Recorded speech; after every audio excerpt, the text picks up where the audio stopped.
football time in East Central Ohio. From AVC Sports and WBNV, Barnesville Woodsfield's 93 BNV. Now it's time to head for the field for tonight's game on WBNV. 93 BNV.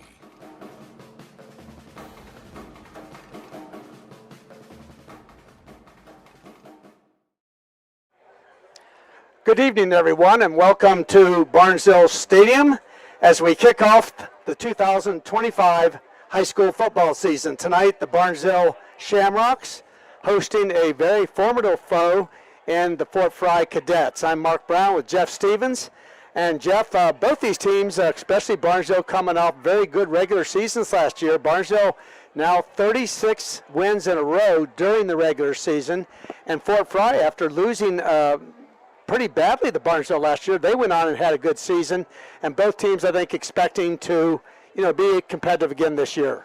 Right. Last year, big opener, and that was, to my knowledge, that was the first time that Barnesville had ever defeated Fort Frye. They'd really had some bad luck against the Cadets in the past, but you could not have scripted more perfectly if you were a Shamrock fan. 51-16, I believe, was the final score last year, running clock the entire second half. And believe me, the Fort Frye Cadets have had this one marked on their schedule since the end of last year's game a year ago to make the long trip up here and make a better showing. Fort Frye's been really, really good over the years. 18th year head coach and Coach Huck, and Eric Huck took over that job. It was kind of low time for Fort Frye, but they've been extremely good. They won 2 playoff games and made the regional semifinals last year after that opening loss. So a very good opening opponent. Yeah, ended up losing to Grandview Heights, which is very good and expected to be one of the better small school teams in Central Ohio again this year from what I've been seeing in the Columbus Dispatch. Barnesville, of course, some outstanding seniors last year. Almost all their specialty players, seniors. All-Ohio quarterback Camden Carpenter, Evan Lowe, an all-state kicker, and several other very good players last year, all gone to graduation. But, Barnesville and Coach Blake Allen feel they aren't rebuilding, they're reloading this year. They've got some good people coming back and some good people to take their places, they feel.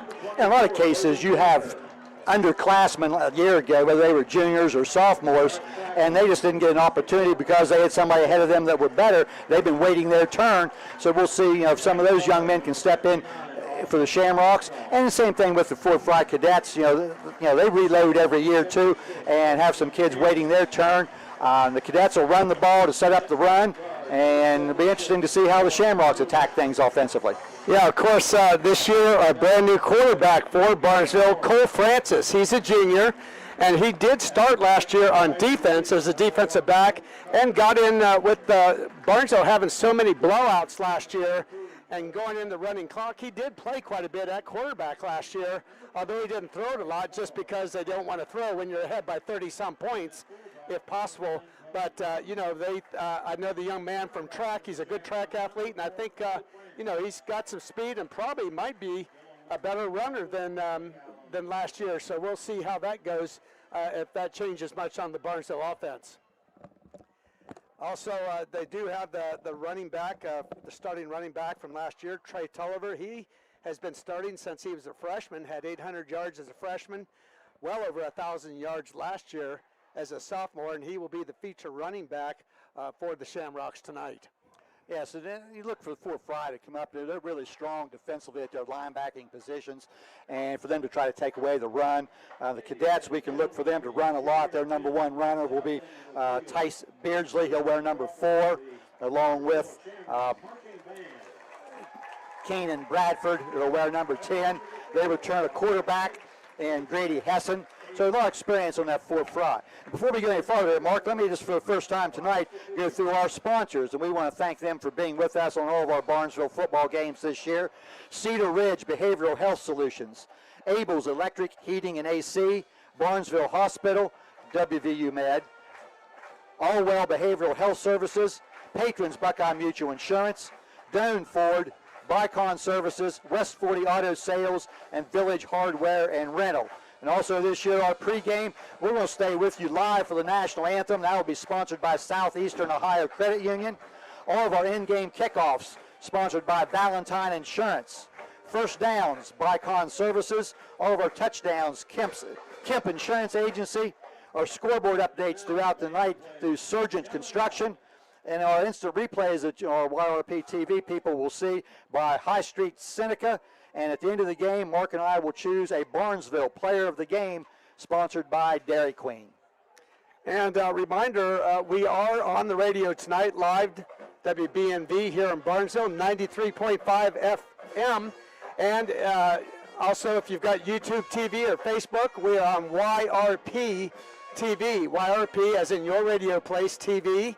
And if there's anybody that you know that would be interested in watching or listening to the game out of the area, please let them know. And you can also get on yourradioplace.com and connect to both of those to watch or listen to the game. And it simply amazes me, Mark, that through our Shamrock games last year that we live streamed, and then last winter through some of our basketball, and especially our basketball tournament games at the end, where people from all over the country are tuned in and watching. And it's just very amazing to me, and even outside the country sometimes. So if you are tuned in from outside our area, somehow I know through Facebook and through YouTube, you can make a comment there. Let us know where you're at and where you're watching us from or where you're listening from. Well, I just got a text from Leslie Skinner listening to us in Columbus. And I was talking to Becky Detling, the mother of Joel Detling, who will be the starting receiver tonight. Her sons that played football for Barnesville, AJ and Luke, both students at Ohio University, and they were watching with a lot of their friends. And she said, guys, enjoy your milk and cookies tonight. So anyway, we will take a break, and we will be back here. We have about 7 minutes until kickoff tonight between the Barnesville Shamrocks and the Fort Frye Cadets. Can be found at patronsbuckeye.com. Whether you're protecting your home, your land, or your legacy, we offer personalized service and true hometown care. Trust a neighbor. Trust experience. Trust Patrons Buckeye Mutual. Visit us at 16050 McConnellsville Road in Caldwell or find us on Facebook. Coverage that cares. Close to home. Doan Ford is your destination for the ultimate Ford experience. Discover the thrill of the open road in a brand new Ford vehicle. Experience cutting-edge technology.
Ford is your destination for the ultimate Ford experience. Discover the thrill of the open road in a brand new Ford vehicle. Experience cutting-edge technology and safety features designed with you in mind.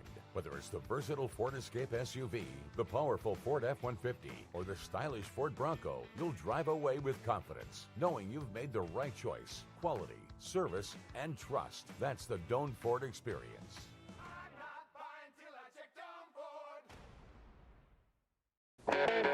I was sitting in my car and it wouldn't start. I lifted the hood and the engine was falling apart. What would I do? My eyes filled with tears. Then on the radio I heard of West 40 by Pay here, where for a little money down and a little each week, I could have a car, nice, shiny, and sleek. So I walked in the door and I put the money down. Now I got a nice car that I can drive around. West 40 by Pay here will help rebuild your credit. The corner of Dewey and Route 40 in Cambridge, don't you forget it. West 40 Auto Sales, corner of Route 40 and Dewey Avenue in Cambridge, is home of the guaranteed credit approval, with most loans approved while you wait. Go to their website to fill out an online loan application, west40autosales.com. You'll also find their weekly special listed there. At Abel's, we're proud that so many people trust our family with their family's home comfort. I'm Russ Abels. For new heating and cooling, you can trust us to save you money with our high-efficiency systems. We're trusted for electrical work, lighting, outlets, generators, complete home electrical service upgrades. We do it all. And you can trust us in an emergency. Whether it's heating, cooling, or electrical repairs, we promise to do the job right. It's what we do for family, and it's what everyone deserves. Trust Abels. High school football From AVC Sports. on WBNV, Barnesville, Woodsfield. 93 BNV. Welcome back to Barnesville Shamrocks Stadium, and that live coverage of the national anthem was brought to you by Southeastern Ohio Credit Union. Our timing was a little bit off to get into that, so Mark and I will do better next week as far as Well, timing. in the past, we've always gone to commercials during the national anthem. Now we're showing it live this year. And so we'll get our opening kickoff here shortly, and that kickoff will be brought to you by Valentine Insurance. The Valentine Insurance kickoff, we'll call it. And the Shamrocks will get the ball first. So, Mark, why don't you go ahead and hit that Barnesville Shamrock offensive unit. all right, just a minute here. Go ahead and do the Barnesville won the toss, and they decided to go on offense first.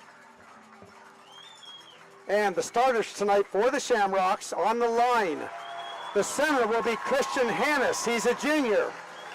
The two guards, Austin Armstrong and Dylan Lucas. The tackles, Mac Cassiopo and Gavin Morris. The tight end will be Logan Craker.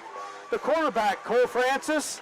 The wide receivers, Colt Carpenter and Joel Detling. And the running backs, Trey Tulliver and Kobe Jones. Tonight, kicking the PATs for Barnesville and kicking off will be Hines Ford, and Kobe Jones will be doing the punting. Our officiating crew is out of the OVAC. Bob Mills is the head referee tonight, and we're just a couple of moments away. Scoreboard clock still has a couple of minutes on it, but the Shamrock Special Teams return unit meeting with their coaches down in front of us, and the Fort Frye Cadets will kick off. And we may have a few viewers through YRP TV down in Washington County. And not a lot of people make the trip from Fort Frye up. No, we were expecting a bigger crowd, to be honest with you. Barnesville, a pretty nice turnout, but there are people standing along the sidelines and end zone. Tylen Waller will be the kickoff man for the Cadets. He's a junior. And he has it teed up on the right hash mark. And deep for the Shamrocks. Be Colt Carpenter. Colt returned a lot of kicks last year as a sophomore. He's a junior now. And Trey Tulliver and Joel Detling will be the other two deep men for the Shamrocks. Yeah. Again, the officials waiting for the clock to run down here. Teams are ready to go. And if you're watching us on YRP TV, you will notice that Mark and I and our camera is looking right into the sun. So we'll do the best we can here early on. A very, very warm night. Get up well into the middle 80s today, and you know it's really warm down on that field. So Tylen Waller has it teed up for the Fort Frye Cadets, and the 2025 high school football season is just moments away from getting underway. And as I said, this kickoff brought to you by Valentine Insurance.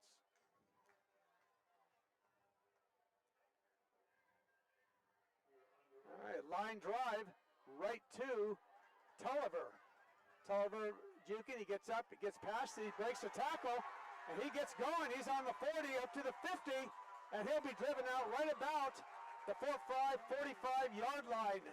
Nice return for junior Trey Tulliver. Nathan Adams on the tackle there for the Cadets, but excellent field position for Barnesville to start this game at the Fort Frye 45-yard line. And you know that's not how Fort Frye wanted to start the game. And I don't have the details, but I'm not too sure if last year's game didn't start similar, where a couple of big special teams plays early by the Shamrocks. So it's actually on the 44-yard line of Fort Frye. Cole Francis under center. He's got Kobe Jones and Trey Tulliver in the eye, and it will go to Jones, he gets up there and he gets hit as soon as he gets the ball, and he'll lose about a yard on that first play. That was Tolliver. That was Tolliver, Mark. Yes. And they're actually going to spot him back near the 46-yard line, the loss of a couple. Okay, I thought I had said Tolliver, maybe I didn't.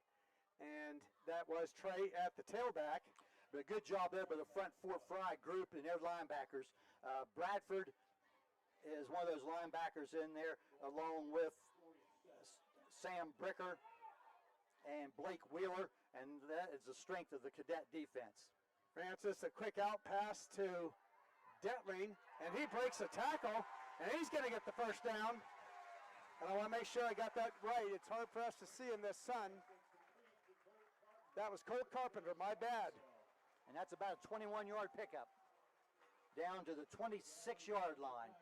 And that will be a first down. You saw a tackle being eluded there as Carpenter broke a tackle there when he first caught the ball and was able to get downfield. But nice to get that first down if you're on offense early in the game. Okay, wide receivers 2 to the right. Detling, this will be a handoff to Tolliver. And again, he's going to be brought down right at the line of scrimmage. Yeah, I see Tylen Waller there, and I'm sure Keenan Bradford is in on that there along with Blake Wheeler. Pickup of maybe a yard.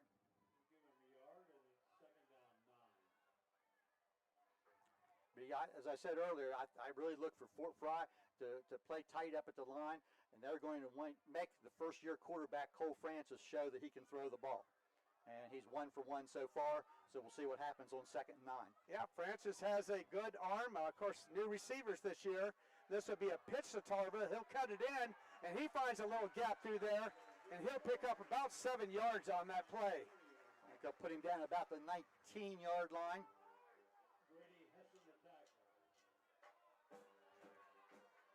Brady Hessen with the tackle. And that will be 3rd down and about 3. 3rd down, a long 3. Evan Carpenter and Kobe Jones in with the play.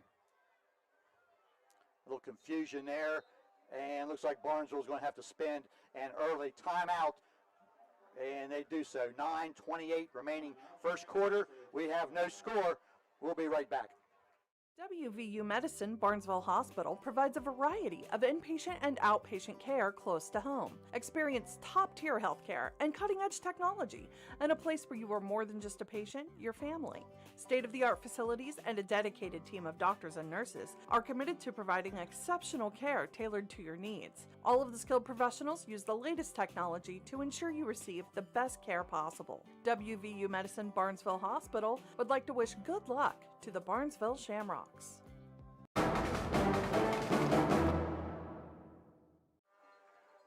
Little bit of uncertainty there on that play. A big play here to start the game. A 3rd and long 3 on the Fort Frye 19-yard line.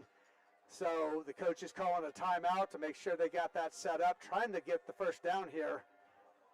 Barnesville, for the most part, is, they've only run the ball 3 times, but they've struggled a little bit so far. We'll see if they go with the pass here or what Barnesville does. Cadets with 3 down linemen. This will be right up the middle, and I don't know. He's going to fight for it. We'll see where they put him down. Jones, I believe, is the ball carrier. Kobe Jones, the fullback. From where the officials are going in, he's going to be just short. Just short, yes. Well, they're probably going to go for it on about the 17-yard line. And I think even last year with the good kicker, you still would have gone for it on 4th down and a yard here at the 17-yard line. But Kobe Jones, he's a beast. Really got into the weight room, got into competitive weightlifting, and we'll see here. And they're going to let him lead Tolliver. And nope, it's Jones. Jones, again. Yeah, Jones. Tolliver's a lead back. First down. And it looks like he got the first down to the 15-yard line. Give him a couple on the play and another first down. Now, last year you would see a lot. They would have Jones leading for the tailbacks, and this year they gave it to Jones to get that speed up and let the blockers in front of him. And that first down brought to you by Bicon Services, as all of our first downs tonight will be brought to you by Bicon Services. Of course, we thank our sponsors and ask, if possible, if you support them. to help us. Of course, we did see Kobe Jones last year and a lot, carry the ball quite a bit for the Shamrocks. Short yardage plays. All right, this will be a pitch to Tulliver. He's got some room there, and he's going to cut it in, and he gets tripped up, or he may have gone a long ways. And that'll be a gain of about 6 yards for the junior Trey Tulliver. Couldn't tell who turned the play back in there for the Cadets. Early on, inside the tackles, the going was a little bit tough for the Shamrocks. Last couple times we've seen Tulliver carry the ball on a little bit of a pitch sweep, once right, once left, to try to get some running room. Tulliver has 12 yards on 4 carries so far. He's again in the eye, and it'll be another pitch to him, and he gets a good block there. And again, he's tripped up, or he may have gone all the way in. Kobe Jones did a nice job on the lead block. He's down inside the 5, and that should be a first down. First down, yes. And put it at the 4-yard line. This will be the 9th play for the Shamrocks on this opening possession that started at the Fort Frye 45 after the very good kick return by Tulliver, and has taken about 4.5 minutes off the clock. We're now inside 7:30 left in the first quarter. Here's that power I formation, and again it goes to Tulliver, and I'll tell you what, nice swarming defense there by Fort Frye. Good linebacker play as we expected. Yeah, their linebackers are all over the place there. Blake Wheeler, I know, made a big hit there, but Tulliver does get down to about the 2-yard line.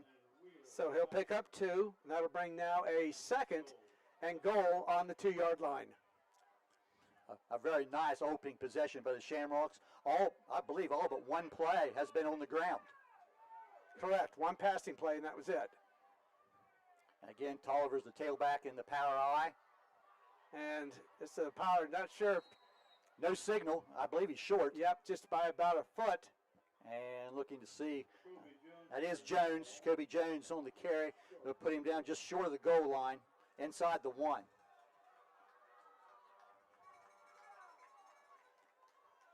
So we'll see if they go to Jones again or possibly just let Francis try to keep it and go. 3rd down and less than a yard. And it will be a keeper, and boy, it's close. No signal yet. I think they're going to mark him short. Touchdown. Touchdown, okay. They had to look and see where he was. So a 1-yard touchdown play for quarterback Cole Francis. And that touchdown, all touchdowns tonight being brought to you by Kemp Insurance Agency. That is a Kemp Insurance Agency touchdown. 11 plays and 45 yards. Now, we were told Heinz Ford would be doing the kicking, but it looks like they may go for 2 yards or 2 points here. You're right, Mark. They are lined up to go for 2. And so up, be a fake. And Francis is going to keep it, and no problem there. Nice play call there and designed by Barnesville. And they go in their first possession of the year. They score. It's 8-0 with 6:13 to go in the first quarter. We'll be back after this break. At Doan Ford, your family means the world to us. Our parts and service department work to make sure your family arrives at their destination safely. Our collision department takes pride in getting your family back on the road. Whether you're taking a trip, going grocery shopping, or taking the kids to school, choose Doan Ford. We will be happy to help you. Stop in and see us today for all of your parts and service or collision needs.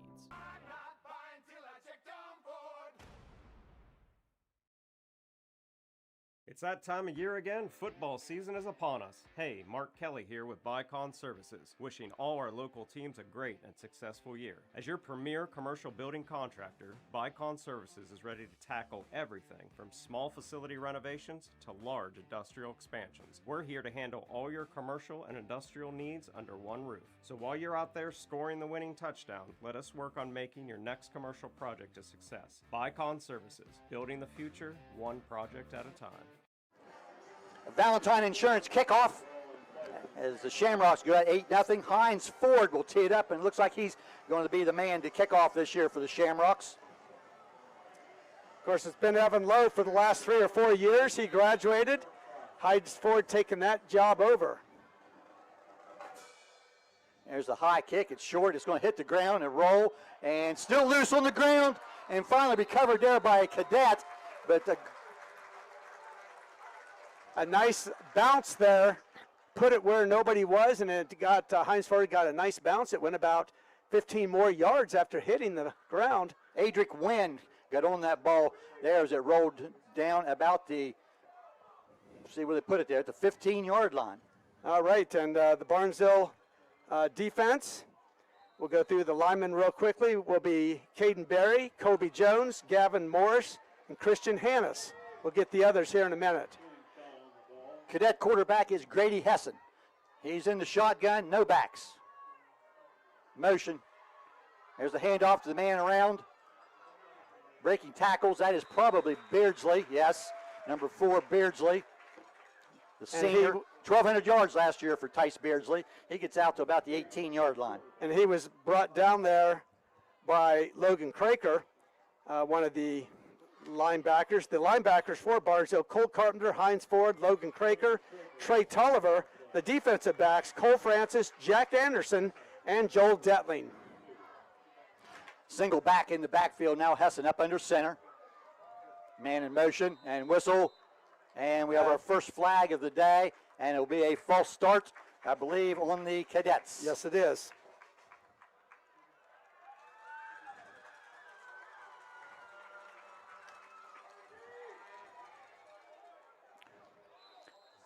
That will create a 2nd down and 12. Fort Frye now running their second play at their own 14-yard line. Last year, Hessen, the quarterback, was 60 of 102. He threw for 875 yards. But the Cadets normally only throw the ball 8 or 10 times at most a game. Again, they send 3 receivers left, and something's not right, and Hessen turns and calls timeout. So each team has had some confusion to get in alignment. So with 5:11 left, opening quarter, it's Barnesville 8, Fort Frye nothing. We'll be back in 30 seconds. Honestly, we've all been there. That place where it's past anxiety, past focus, where even reaching out to your closest friend feels too hard. I'm Crystal Reynolds with Cedar Ridge Behavioral Health Solutions. We understand how fast those feelings can take over, especially with the stress of work, family, and life. That's why we've opened a mental health urgent care clinic in Cambridge, Ohio, Monday through Friday, 8 a.m. to 5 p.m. No appointment needed. Just walk in. Come in today, feel better today. Call us, Cedar Ridge Behavioral Health Solutions, Mental Health Urgent Care. We're back here at Barnesville Stadium. I'm Jeff Stevens along with Mark Brown, on-site director Bryce Haynes, cameraman Andrew Dunlap with you tonight on WBNV and on YRP TV. And we want to say a special hi to Tom Bennett. He's down in Tampa, Florida watching the game. Thanks, Tom. 2nd and 12 now for Fort Frye. They send 2 receivers wide left and have a wing back. No backs. Hessen brings a man in motion, and we get a whistle, and looked like we might have had a false start again on the Cadets. And that will be 5 more yards against Fort Frye. Well, I'll tell you, this game has started out like a nightmare for Fort Frye. Of course, you had the big kickoff return and then a score later on for the Shamrocks, and now a 3-yard carry, now 2 5-yard penalties for them on their first possession, deep in their own territory. Cadets with 2 penalties and only really 1 play from scrimmage. 2nd and 17 for Fort Frye. We see Tolliver comes to the sideline. Looks like maybe he's working out a cramp already for the Shamrocks. Man in motion. Hessen, quick throw down the middle of the field. Pass is complete. And that's going to be a big gain right there. Nice catch there by Gavin Rao. And that's going to be out across the 30 to about the 35-yard line. That play is going to pick up 27 yards. Not well thrown there by Hessen. Yes. And split the seam there. That was number 11, Gavin Rao, Jr., 5'7", 140, who made the catch. And that gets the Cadets out of a hole with a big play there. And Fort Frye really needed that after the 2 procedure penalties for their confidence. 1st and down. That is a Bicon Services 1st down. And we'll get another flag, and it looks like another false start. I'll tell you what I think's happening, Mark, and I'd have to go back and look at that. But Fort Frye uses a lot of pulling linemen. Their guards will go in motion. I think maybe that the guard, could he just be leaving a little bit soon? That's why I'm wondering. He may be leaning towards the direction he's going to pull. Because that is now 3 false start penalties on the Cadets here in the first quarter. which has 4:27 remaining on a moving clock, 8-0 Barnesville. And when you're watching the running backs and the quarterback, it's hard to see what those linemen do. Hessen now under center. Hands the ball off on a little counter action, and not much there. Bradford is the ball carrier. He's going to get maybe a yard. And the Barnesville player there is going to have to come off the field. Get my roster out here. Helmet come off of Gavin Morris, so he has to come out for a play. And Hines Ford had the tackle, the first tackle anyway, first contact with Bradford on that last play. 2nd down and 14 now for the Fort Frye Cadets. Send a man in motion to the right. Now he comes back to the left. Still plenty of time on the play clock. There's the handoff. That was to the man in motion. We'll get back to the original line of scrimmage. That's going to be Gavin Rao, who made the reception earlier, I believe. He's going to get it out to about the 35-yard line. Pickup of about 4. So we got a 3rd down and 10 now. We'll see if Fort Frye goes back to the air like they did the last time.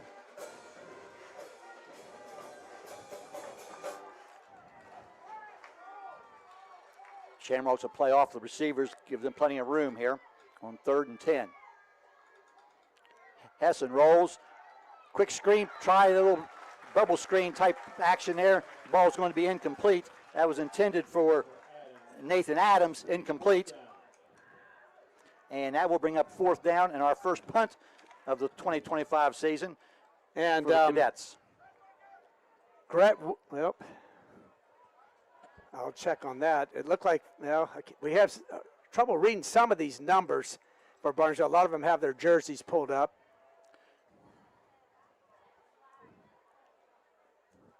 Kanan Bradford will punt for the Cadets. Okay, Colt Carpenter is deep. Also, see, that looks like, again, I apologize, just hard to read the numbers for looking into the sun. That was, I think it was Detling.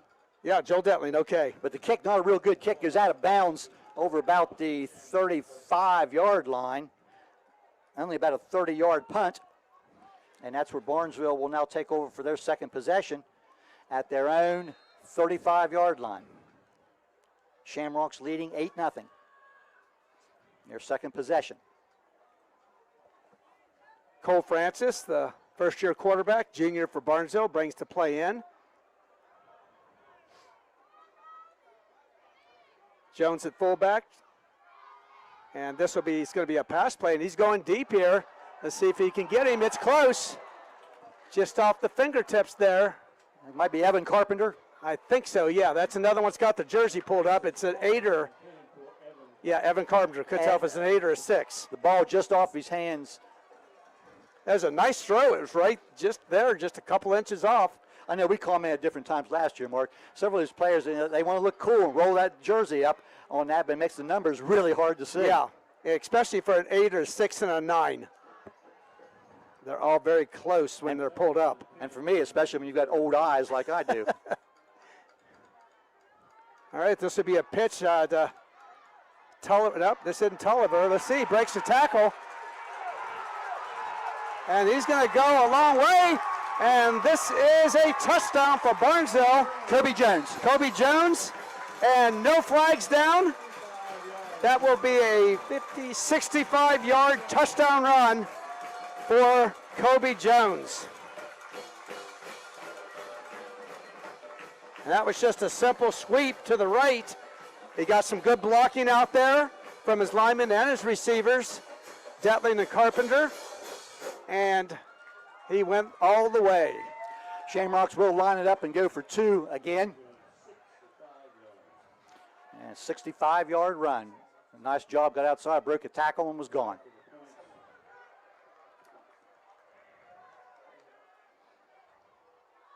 And it will be Francis gets back, and incomplete pass. Trying to see who that was to. Yeah, pass was intercepted, but in high school ball, as soon as it's intercepted, the ball's dead. And that pass was intended for. That was that was the Phoenix Graham. Yeah, Kemp Insurance Agency touchdown. The second of the night for the Shamrocks, and they now lead 14-0 with 2:12 left in the opening quarter. Let's keep it here, Bryce. Well, now before we get any farther, I want to acknowledge and offer my congratulations to Barnesville's Joe Hissam, who this past weekend was inducted to the OVAC Hall of Fame in the officials category. I talked to Joe just a little bit earlier this evening there. I started coaching about the same time Joe started officiating, and we can tell some stories. But congratulations, Joe Hissam, on your induction into the OVAC Hall of Fame. Joe, many, many years, close to 40 years as a basketball official. Did state tournaments and every other level pretty much at the school level. Well, the Valentine Insurance kickoff coming up, and the Cadets got to hope this one goes a little bit better than what they did last time.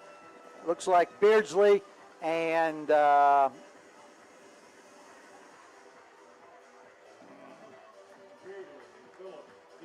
Beardsley and Phyllis are deep for the Cadets. Last one hit the ground and rolled. Cadets were lucky to recover it.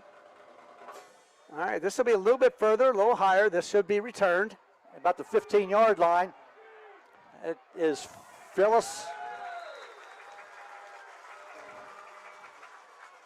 And several players there on the tackle for Barnesville, but Phoenix Graham was the first one in there. We see a lot of Barnesville players coming off the field here. A lot of different players getting a chance on special teams on kickoff coverage. Fort Frye will start this possession at their own 23-yard line. Their second possession of the night. One big play early, but not much for the Cadets on their opening possession. Now they were plagued by 3 5-yard penalties in that first set also. Man in motion, that's Rao. They bring the wing back in motion quite a bit in this wing tee, and he gets the ball up to about the 25-yard line, pickup of a couple. Rao was the ball carrier. Jack Anderson with the tackle. That'll be a gain of 2 for Rao. We talked about, we thought, Fort Frye's defensive strength would be their linebackers. I'll tell you, Barnesville's defense linebackers will be one of their strengths defensively there with Ford and Craker on the inside. Hessen has the ball, wants to throw, and the ball is going to be incomplete. Thrown a little bit behind his receiver. And that'll bring up now a 3rd and 8.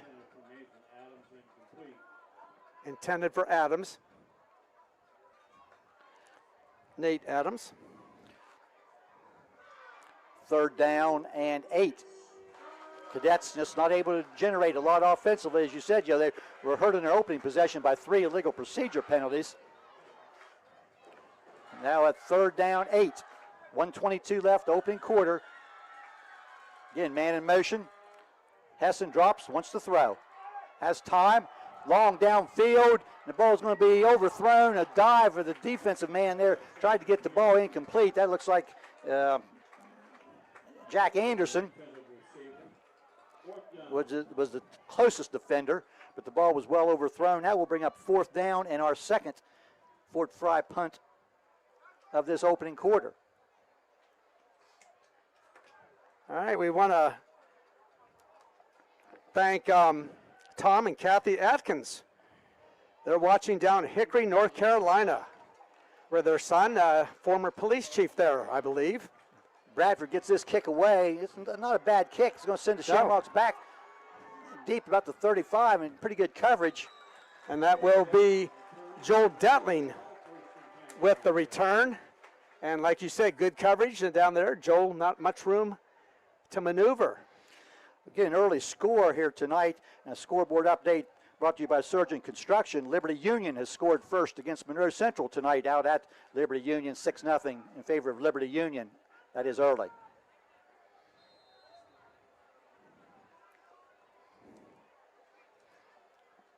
Shamrocks will now start again at their own 35. This is where they started the last possession. And it took them 2 plays to go 65 yards. Hand off to Tolliver at the middle. He finds a hole and he breaks loose, and he's going to be close to a first down. Right over his center, Christian Hannes. And they're going to say it is a first down. So a 10-yard carry there for Trey Tolliver. He now has 80 yards on 5 carries.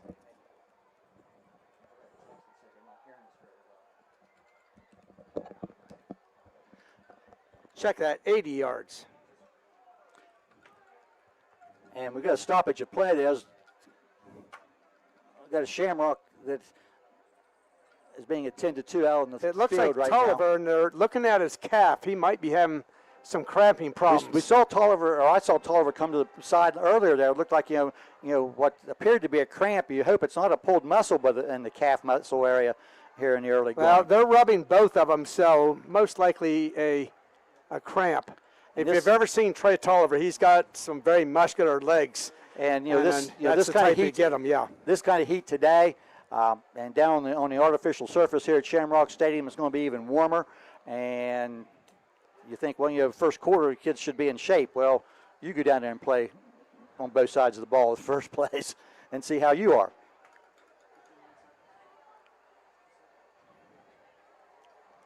Well, those leg cramps, especially in the calves, they can hurt. And once you get them, they keep coming back, it seems, yeah. And during this break here, that's mention once again our sponsors for the night is Tolliver coming off very slowly. They're Cedar Ridge Behavioral Health Solutions, Abel's Electric Heating and AC, Barnesville Hospital, WVU Medicine, Allwell Behavioral Health Services, Patrons Buckeye Mutual Insurance, Doane Ford, Bicon Services, West 40 Auto Sales, and Village Hardware and Rental, our sponsors tonight. And that last first down, a Bicon Services first down.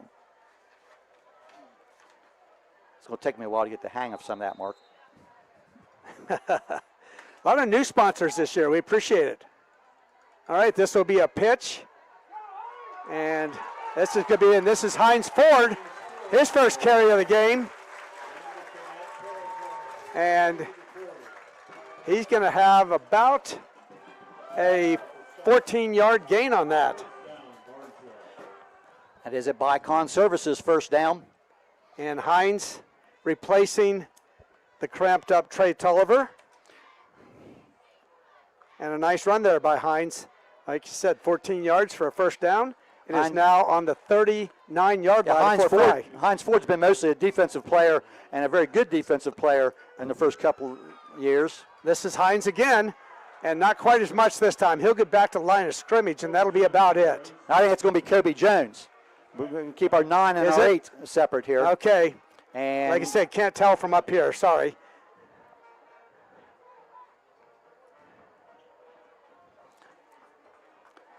Well, this will take us to the end of the first quarter of play from Barnesville Shamrock Stadium.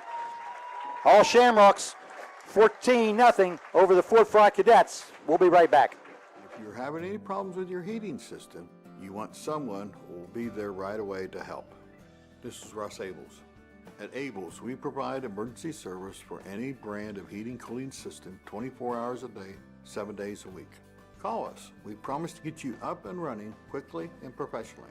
And if you ever need a replacement, we'll help you save energy and money with a new high-efficiency system, and we will do a flawless installation. If you need help with your heating, call Abels. School's back. For some, things may feel overwhelming. Allwell is here to help you find a healthy balance. Our behavioral health services can keep your mind on track, while our primary care services can keep your body healthy. Our mission is to help people feel better, think more clearly, make good decisions, and have healthy relationships. We have offices in Zanesville, Coshocton, New Lexington, McConnellsville, Caldwell, and now on Wheeling Avenue in Cambridge. Visit us at allwell.org. Be well, stay well, all well.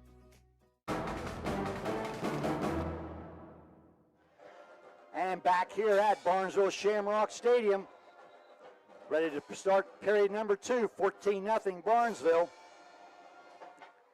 We've had 2 touchdowns by the Shamrocks, Kemp Insurance Agency touchdowns, one by Cole Francis, one by Kobe Jones. Jones a 65-yard run for his TD.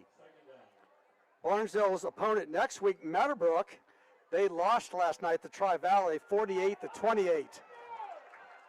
And this will be a carry. A fake pitch there by Francis, and he gets around the left side down to about the 30. He's going to get close to 10. He's going to be very close to the first down, maybe just short. So we'll give him 9. Now bring up third down. Union Local and Warren JFK are 0-0. Monroe Central and Liberty Union are 6-6 now. Those scoreboard updates brought to you by Surgent Construction. I'll tell you what. That handoff there, and there's no go there. That's Jones, I believe, and he got absolutely nothing. And that will bring up fourth down. Fourth and about a yard. But you're right, usually Kobe Jones is reliable there, but I'll tell you, they had that center stacked. And now with Tolliver on the sideline here, down in front of us on the bench, I'm not sure about his status in the near future. Like I said, we had some cramping problems in his calves. Oh, it's going to be, I don't know. It's going to be close. Ford, I believe. Yes, it is Ford. They'll stop the clock on fourth down. It's either a first down or a change of possession. Fort Frye says they made a stop. And we're not waiting for an official signal yet, and I think the Cadets are right. Yep, they did. They stopped them. 4th and 1, not able to score. Get the first down. And it will now be Fort Frye, and that's a big boost for the Cadets. Well, I think definite confidence builder for the Cadets. The front group there for the Cadets, I'm not sure, who all was involved in that, but, their starters, they're on the defensive front. Xavier Springer, Christian Fries, Sam Beaver, along with linebackers, Titan Waller, Sam Bricker, Kanan Bradford, Blake Wheeler. And they make the stop and take over now at their own 30-yard line. Hessen will go up under center. They'll give it to Beardsley coming around the left side. Has some running room. He'll be tripped up. I'll tell you, that was a big play there by Phoenix Graham. He tripped him up, or I'll tell you what, he had a long way in front of him maybe. Still going to give Beardsley 7 yards. Out to the 37-yard line. From a Fort Frye standpoint, if they could go down the field and put some points on the board now, that would give them some confidence back after taking 2 tough possessions there, with Barnesville moving right down the field and scoring their first 2 possessions of the. That was the longest running play of the game so far for Fort Frye. Here again is a reverse. And I'll tell you what, a nice play there by Heinz Ford. Yeah, that's Heinz Ford's going to be in on all those plays there. He just rouse the ball carrier, and he'll be thrown to the ground at about the 39. He'll get a couple of yards. But it is just short of the first down. It's going to be 3rd down and a yard. Heinz Ford, of course, an all-state wrestler last year, and he used those wrestling skills there to bring Rowell down. 3rd down and less than a yard. Cadets. Again, man in motion. Hessen sneaks it. He'll have the first down and then be driven back. But forward progress is good for a first down, a Bicon Services first down. And that's the first time he's carried the ball in the game. And we'll see. They'll give him credit out to about the 42. About the 42-yard line. That'd be about a 3-yard pickup by Hessen.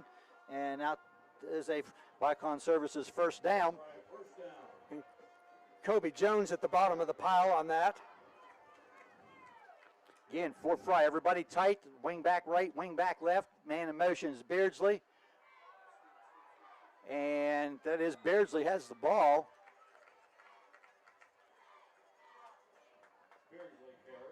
And he'll get about 4 yards out to the 46-yard line. See where they put that down, about the 46. And Christian Hannison on the tackle. That's what you see, if you're watching us on the YRP TV. Fort Frye, a lot of motion. I hand the ball to those wing backs, in motion a lot. It's a wing T is what they call that offense. Again, the man coming back in motion, and it's a new ball carrier, and he's going to be stacked up and goes nowhere, exactly nowhere. That is number 21, Wyatt Erb. He'll get, they'll throw him out to about the 40. So maybe 1 yard.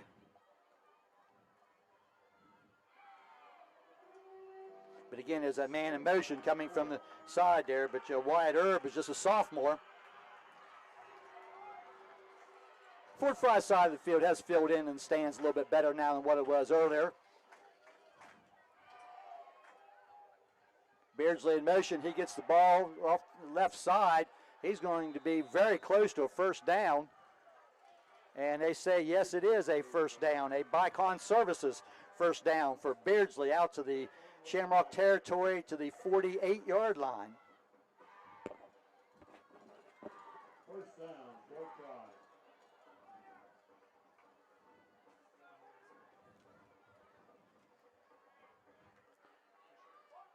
14-0 in favor of the Shamrocks here, but the Cadets in their best offensive possession of the night. Again, handoff up the middle. That's Bradford, I believe. Yes, Kanan Bradford. He's forward for about 4 yards to the 44-yard line. Colt Carpenter coming up from his defensive back for that. Kanan Bradford, the ball carrier there, senior, 6'4", 220. Fullback and inside linebacker.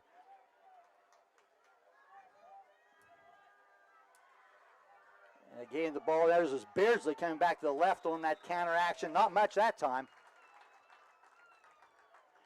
Maybe a yard by Beardsley. See where they put the ball down, about the 42. And that was Gavin Morris with that tackle. Are they giving there 2? Looks like about 2 yards. Third down and about 4. Near the midway point here in period number 2. Barnesville leading 14-0.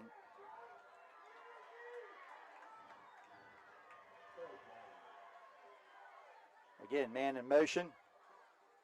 And he'll go back now the other way. That is Sam Bricker. And comes back this way. And they'll give the ball to Bricker. 40, first down, flag down. Bricker will have the first down, but based on the flag, I would say this one is coming back. Yep, it'll be a hold on Monroe, or on Fort Frye. And if that's Coach Huck, he's out about the numbers on the far sideline there with his hands outstretched. And that will be about the 40-yard line. This will take the ball back to about the 50.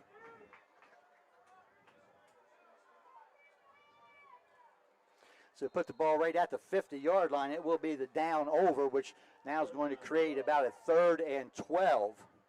That was the first carry. I believe that was Sam Bricker, a junior, on the carry for the Cadets. First time we had seen him tonight. And he had the first down, but as he got out around the end on his offensive right side, a flag went flying. And I think it's whoever was blocking in there held. And we're going to get a whistle. And a timeout, I think. Timeout. Yes. Fort Frye. There's 5 minutes and 24 seconds left in the second period. 14-0 Shamrocks. We'll be back.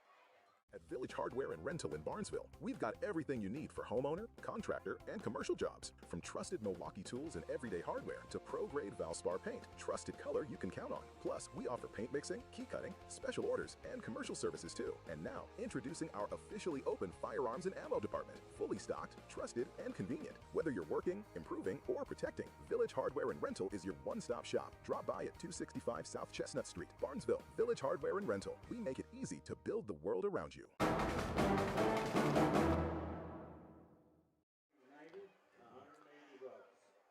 Back here now off this Fort Frye timeout.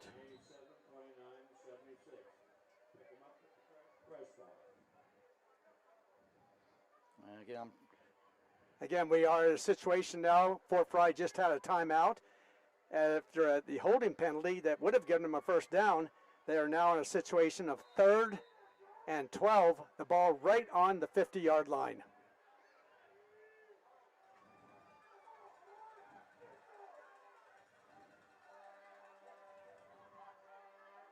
Third down and 12.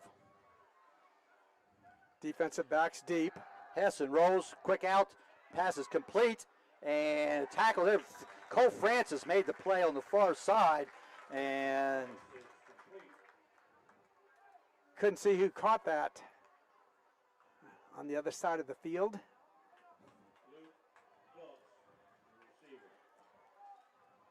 Luke Phillips, they say, pickup of about 5. I just, again, trying to do 2 or 3 things at once here. Yes. I was not able to see. That's going to bring up 4th down. Ball just inside the 45-yard line in Barnesville territory. Luke Phillips. That will be 4th and 7. Clock moving now as we near 4.5 minutes left, and we're going to get another stoppage of play and a timeout. Fort Frye. But the official on this side signaled Fort Frye, but I got to, well. Now the fish on the other side also did, so. Okay. We'll assume it is. And if that is the case, that is the final Fort Frye timeout here of the first half. 14-0 Barnesville. We have a 4th and 6 coming up for Fort Frye. And as I was just, during the stoppage of play during the timeout here, Mark, I'm kind of looking at the Barnesville sideline down in front of us here. And Trey Tolliver is here, still trying to stretch out those calves, and he's not moving well at all. So it will be interesting to see. My guess would be we may not see Tolliver anymore during the first half, and then from there we'll have to wait and see. So now Fort Frye, that would be their final timeout of the first half, facing a 4th down and 7 at the Barnesville 45-yard line.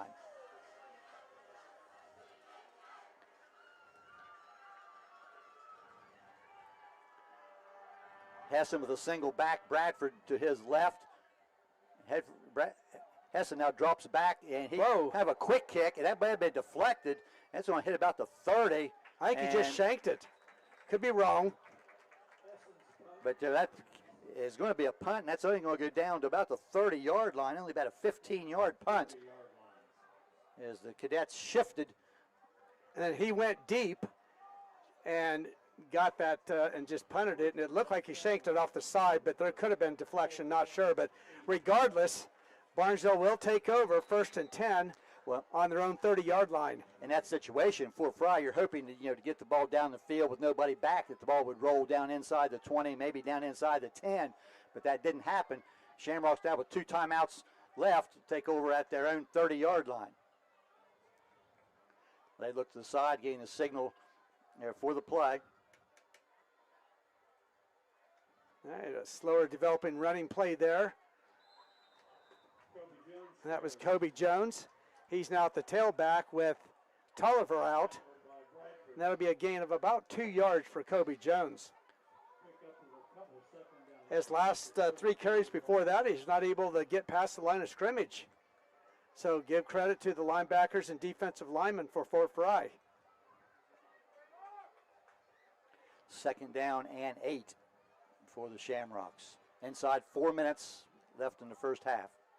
This will be a fake, and Francis, he's going to run it. He takes off. Like I said, he's got some speed, and he will go down. He'll pick up about 4 to 5 yards. Looks like they're going to put him down at about the 36. Yeah. So we'll give him 4 yards. That'll bring up a 3rd and 4. And I don't think that was not a design run. I don't think, Jeff. No, he just couldn't find anybody open. Good coverage downfield there by the Cadets. Francis never ran and it picked up 4 yards. That will bring up now a 3rd and 4. A lot of new wide receivers this year for the Shamrocks. This will be a pass play, and he found a man there, and they're saying incomplete. That was intended for Phoenix Graham, and the official on the far side comes in and says the ball hit the ground. And that will force a punt, and that will be the first Barnesville punt of the night. So we'll see who gets that job this year, Mark. Well, according to this, I believe it's Craker.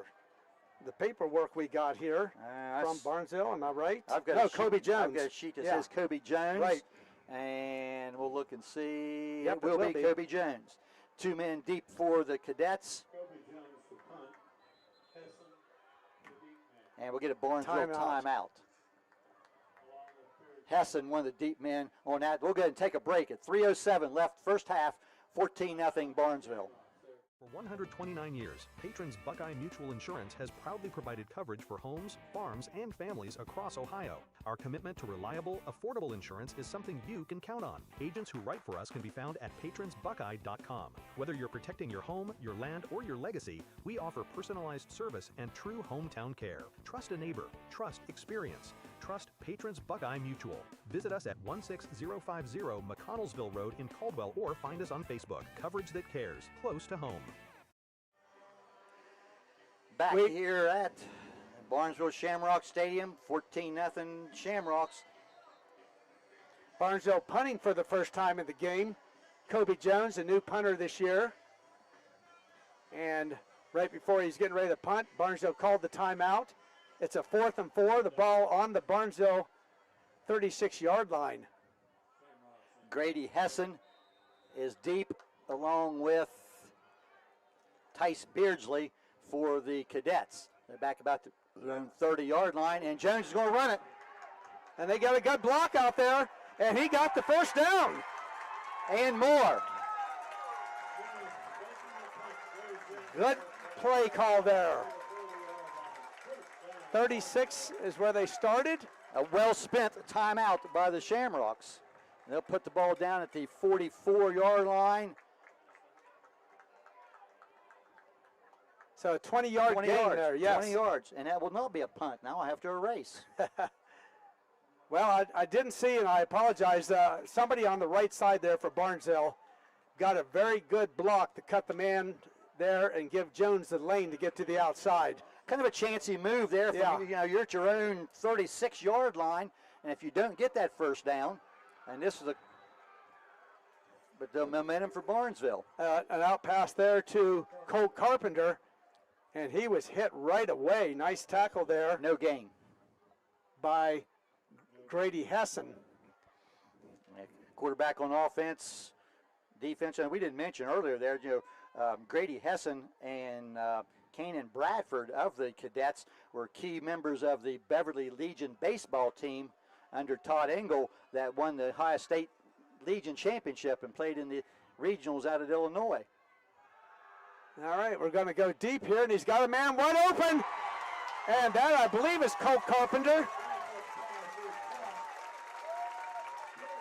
Colt Carpenter caught that. A great pass there. He had time. Did Cole Francis. He just sat back and waited for Carpenter to get open and just lofted it to him. Nice pass play there. A Bicon Services first down. Shamrocks out. 2 minutes left. The clock moving. First and goal at the 8. They have one timeout remaining. And how many yards did you have on that? I marked that for 36 yards. Okay, I'll take that. I was looking here at some other stuff. Down to started at the 44 and went to the 8.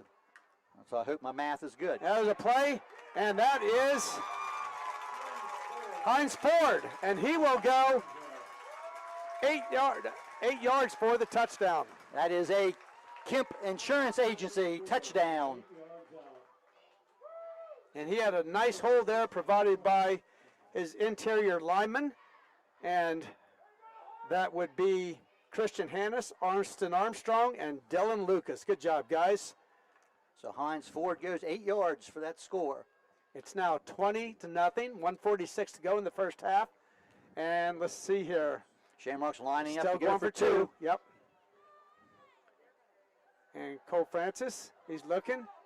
He's going to try to keep it, get in there, and did he? Yes, he did. Okay. That was a design pass, but Francis turns it into a run, and a 1:46 left in period number 2. It is now Shamrocks 22 and Fort Frye 0. Let's go ahead and step aside for 30 seconds, and we'll be back with that Valentine Insurance kickoff. At Abel's, we're proud that so many people trust our family with their family's home comfort. I'm Russ Abels. For new heating and cooling, you can trust us to save you money with our high-efficiency systems. We're trusted for electrical work, Lighting, outlets, generators, complete home electrical service upgrades, we do it all.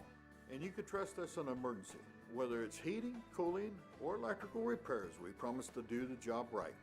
It's what we do for family, and it's what everyone deserves. Trust Ables.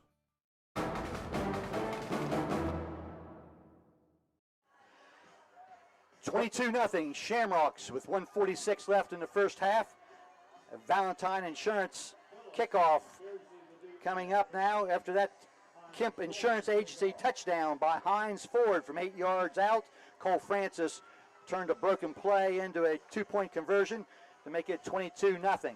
So Brady Treehern, one of the assistant and one of the line coaches, really congratulating Matt Cassiopo, one of the linemen for the Shamrocks. So he may have been in on the good block there to give Hines Ford that touchdown also. And the Valentine Insurance kickoff down to about the 20-yard line. And good coverage. And the return man is for the Luke Phillips is the return man for the Cadets. And making the tackle there for Barnesville was Blake Messenger. Blake, a sophomore on special teams. Of course, his brother Eli graduated last year.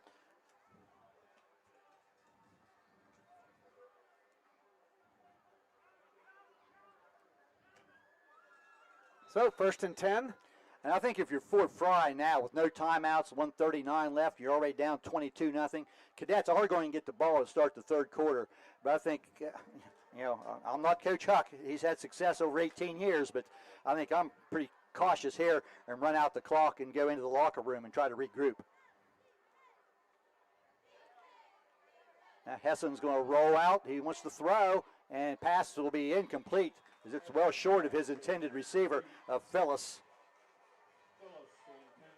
Rolling to his left, he's a right-hand quarterback, just didn't get the zip on the ball, and it hit 2 or 3 yards in front of Phyllis on the ground. But that incomplete pass, stopping the clock at 1:35, Barnesville with one timeout.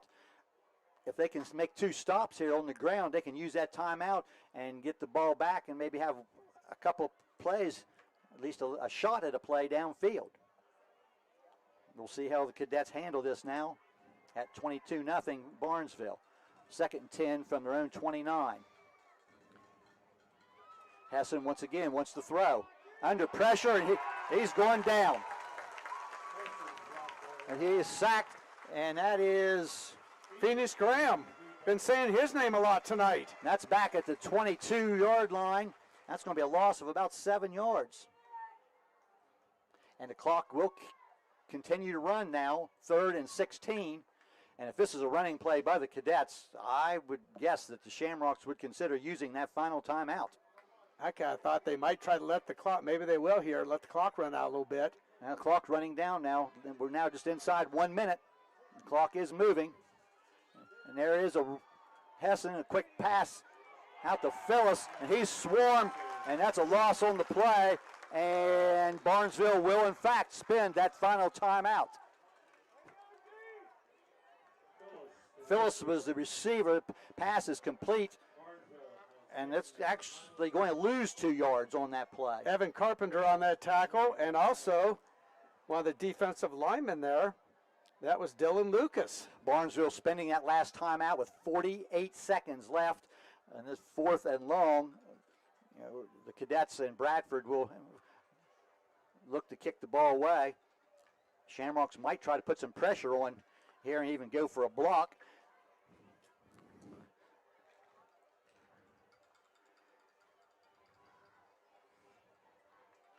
But the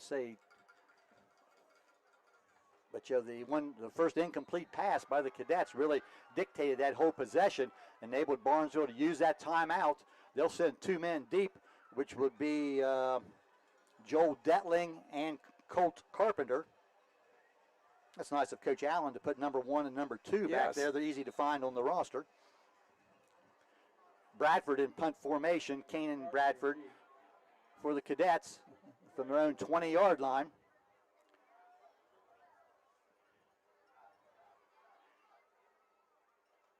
Gets the ball away. It's a low line drive kick. It's going to hit about the 50-yard line and roll, and Barnesville will get away from it And it's going to roll dead right on the 40-yard line.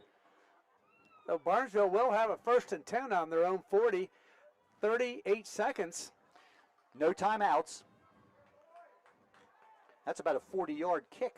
Yeah. Right there. About half of that was on the roll. With the roll. Yep. But no return. Now Barnesville with the passing here will probably, you can stop the clock if it's incomplete. Or if it's a 1st down, of course. We'll see how Coach Allen tries to play. Got 4 wide receivers, 2 right, 2 left. And Tolliver looks like, is that Tolliver back in the backfield? Yes, it is. And Colt's going to pass it. It is to Tolliver. This is a screen, and he's got some room there. He's going to be right about to the 1st down. We'll see. But he is short of the 1st down. Well, nope, they say it is a 1st down. Yeah. That is a Bicon Services 1st down, right at the 50-yard line.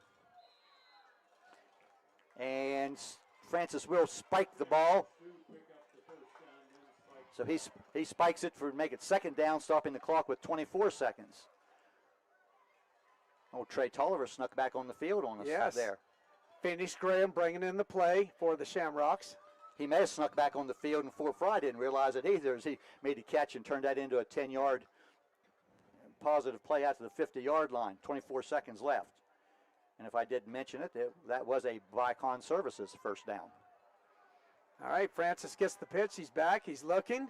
Rolling to his right. He's got a man open.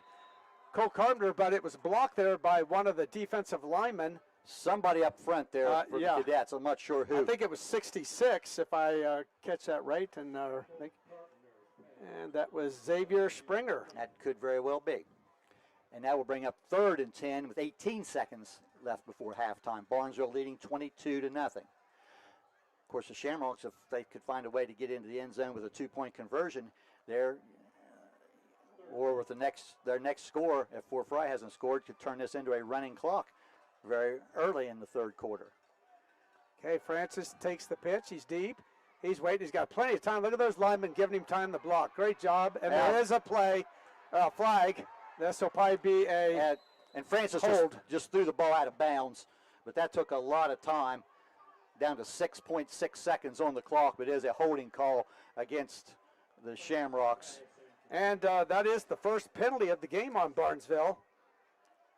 And usually a lot of times in the first games of the season, you see quite a few penalties, and so give Barnesville credit there. So, Fort Frye will take that penalty and move it back 10 yards because the down really doesn't matter. It would be 4th and 10 at the 50, but you take it back 10 yards and make it 4th and 20. Make it 3rd and 20 at the 40.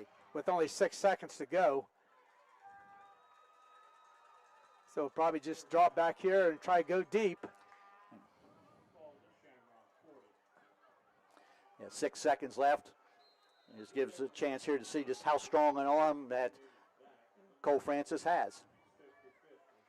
I think I used that same line last year, and Casey Carpenter threw one downfield for a touchdown on the play. Now they're going to give it to Tolliver, and he's going to break open there. He's got a nice run, still on his feet, and he is down. He's going to have about a 16, 17-yard gain on that, but the clock will run out at halftime. And at halftime, it is Barnesville 22 and Fort Frye 0. We will be back after our halftime show here. Fort Frye will get the ball to start the 2nd half. From the Ohio News Network, this is the Ohio Education Association Tonight in High School Football. Named Best Sports Program in the Country by the National Association of State Radio Networks. Tonight in High School Football is presented by Beck's Hybrids and by Ohio for Responsible Gambling. Now here's your host, Skip Mossick.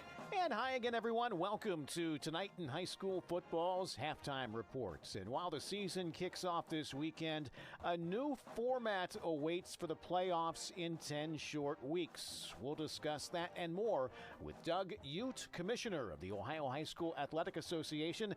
Doug joins us next on the Ohio News Network.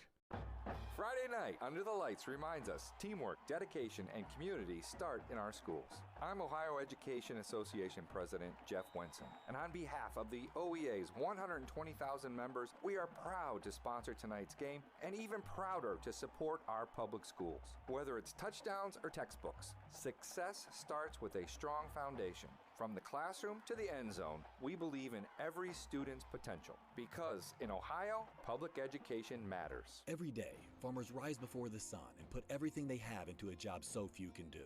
Their courage, resilience, and relentless work shape the legacies and future of our country. At Beck's, we're proud to stand alongside those who don't wait to see what the world will do. They act, they lead, they are the difference. Beck's honors your commitment to your land, family, and purpose. And while we can't predict what the future holds, there is one thing we can do to change it, and that's be the difference. Right now, in every decision and every season. This is Tonight in High School Football on the Ohio News Network.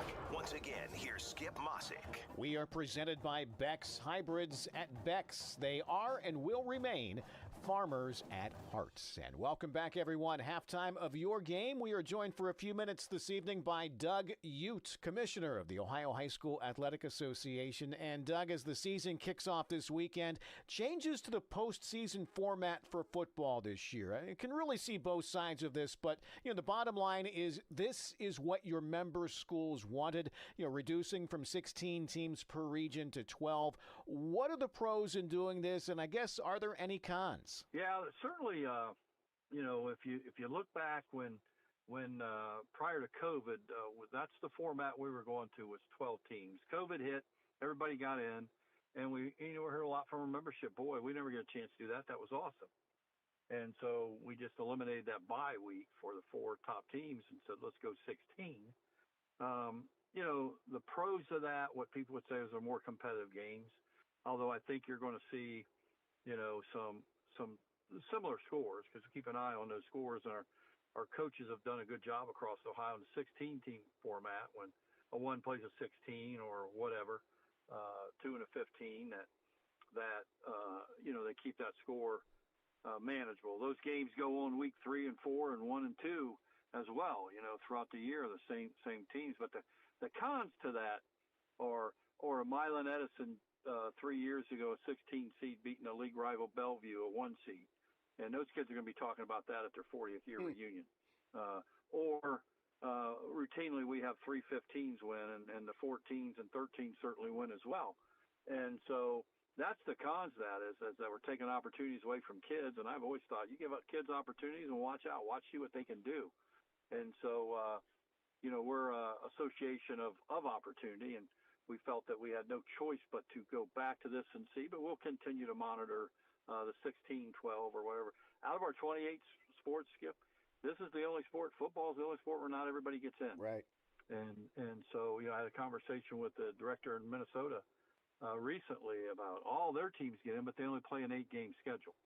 And that would logistically pretty much be what we'd have to do if everybody got in that way. But we're not getting a push from our membership to do something like that. But we are getting some folks that want to talk about the 13 through 16 format again.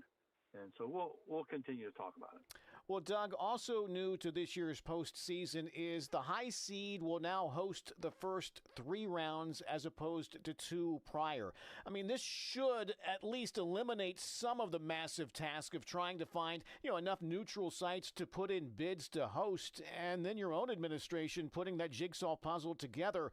Logistically, how much easier should this flow? Well, the nice thing about doing that is, so a lot of these schools make pretty good money hosting. Their booster club, makes a killing, so to speak, and different sports park cars for $5, and they might make $2,000 in one night. So there's a revenue stream to do that. We weren't having so many schools having the turf fields now in Ohio. We weren't really having an issue with finding sites to play.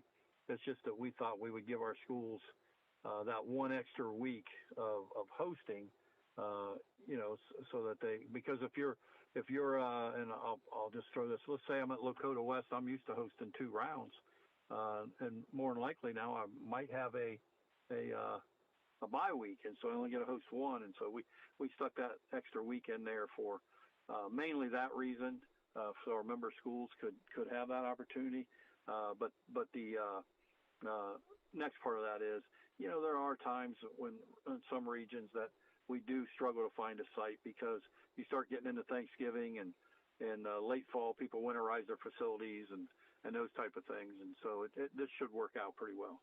Doug Ute, Commissioner of the Ohio High School Athletic Association. Doug, we always appreciate your time. We'll chat more with you next week at halftime, okay? All right, Skip. Appreciate all you do for high school athletics. And we'll be back to wrap up the Ohio Education Association Tonight in High School Football Halftime Report presented by Beck's Hybrids next on the Ohio News Network. Beck's recognizes this week's player with heart, Libby Baker from Hilltop High School, for her commitment and passion on the field and within the farming community.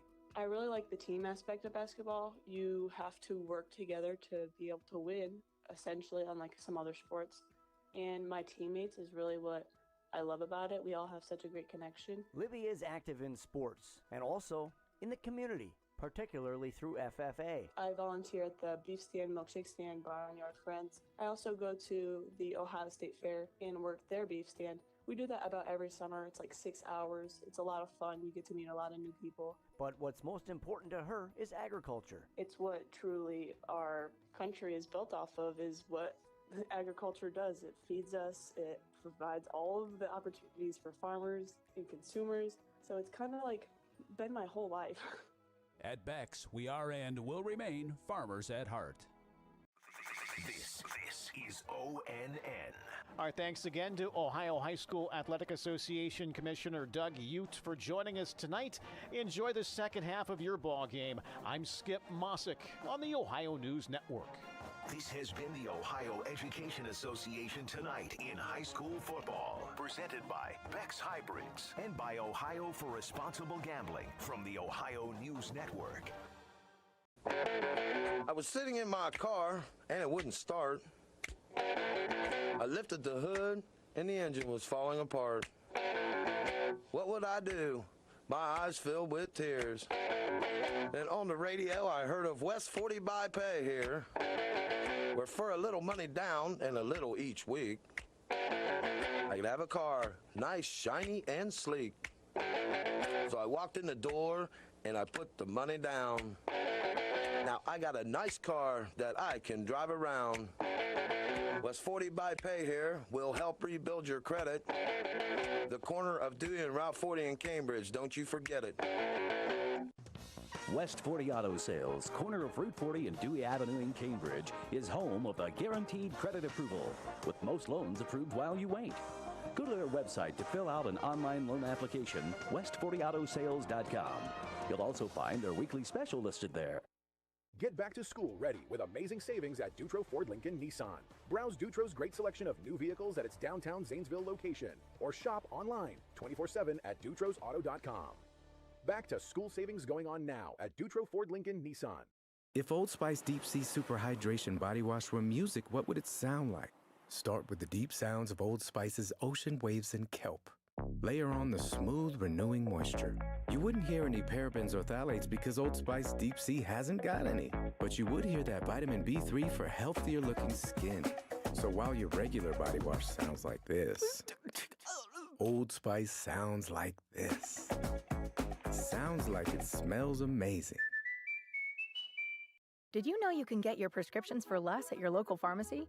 You can with GoodRx. It's the free app that can save you money on your medications. Just search for your prescription, choose the pharmacy and the price that works best for you, and then show your GoodRx coupon to your pharmacist at the drop-off counter. GoodRx works at over 70,000 pharmacies, including Walmart, Rite Aid, and Walgreens, and it works whether you have insurance or not. It's easy to save. Next time you drop off your prescription, check GoodRx. To start saving today, go to GoodRx.com. GoodRx is not insurance. If you're having any problems with your heating system, you want someone who will be there right away to help. This is Russ Abels. At Abels, we provide emergency service for any brand of heating cooling system 24 hours a day, 7 days a week. Call us. We promise to get you up and running quickly and professionally. And if you ever need a replacement, we'll help you save energy and money with a new high-efficiency system, and we will do a flawless installation. If you need help with your heating, call Abels. School's back.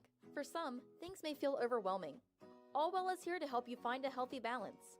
Our behavioral health services can keep your mind on track, while our primary care services can keep your body healthy. Our mission is to help people feel better, think more clearly, make good decisions, and have healthy relationships. We have offices in Zanesville, Coshocton, New Lexington, McConnellsville, Caldwell, and now on Wheeling Avenue in Cambridge. Visit us at allwell.org. Be well, stay well, all well. We're back here at Barnesville Shamrocks Stadium, and we're at halftime. And the Barnesville Shamrocks are leading the Fort Frye Cadets at half by a score of 22-0. And we'll take a moment once again to thank all of our sponsors. During our end-game sponsors, and the pregame, our national anthem will be live this year and sponsored by Southeastern Ohio Credit Union. And the Barnesville Band, I'll tell you, really sounded good in the national anthem, their pregame. Our end-game kickoffs by Valentine Insurance, first downs by Bicon Services, all touchdowns by Kemp Insurance Agency, scoreboard update, which we'll try to give you some scores here in a few moments, by Surgent Construction, instant replays on YRP TV, if those are coming through okay, High Street Seneca, and during our post game we will give a Barnesville Player of the Game sponsored by Dairy Queen, along with Cedar Ridge Behavioral Health Solutions, Abel's Electric Heating and AC, Barnesville Hospital WVU Medicine, All Well Behavioral Health Services, Patrons Buckeye Mutual Insurance, Doane Ford, Bicon Services, West 40 Auto Sales, and Village Hardware and Rental. Shamrocks took the opening kickoff, a nice kickoff return by Trey Tolliver, and they went 45 yards in 11 plays with Cole Francis, a 1-yard quarterback sneak. Francis ran the extra point, and 6:13 left in the opening period. Shamrocks led 8-0. Before the end of the period, on the second possession, Shamrocks took 2 plays to go 65 yards after an incomplete pass. Kobe Jones with a 65-yard run. The pass for the 2-point conversion was unsuccessful, was intercepted. Barnesville led 14-0 at the end of the first quarter. And then late second quarter, Shamrocks completed a 7-play, 70-yard drive with a key fourth down fake punt in there. And Hines Ford got the touchdown on an 8-yard TD run. Francis ran the 2-point conversion on what was a designed run, and 1:46 left before halftime, 22-0 Barnesville, and that's where we are at halftime, 22-0. Let's go ahead and step aside for a couple quick messages, and when we come back, Mark Brown will give you some individual numbers. For 129 years, Patrons Buckeye Mutual Insurance has proudly provided coverage for homes, farms, and families across Ohio. Our commitment to reliable, affordable insurance is something you can count on. Agents who write for us can be found at patronsbuckeye.com. Whether you're protecting your home, your land, or your legacy, we offer personalized service and true hometown care. Trust a neighbor. Trust experience. Trust Patrons Buckeye Mutual. Visit us at 16050 McConnellsville Road in Caldwell or find us on Facebook. Coverage that cares, close to home. Doane Ford is your destination for the ultimate Ford experience. Discover the thrill of the open road in a brand new Ford vehicle. Experience cutting-edge technology and safety features designed with you in mind.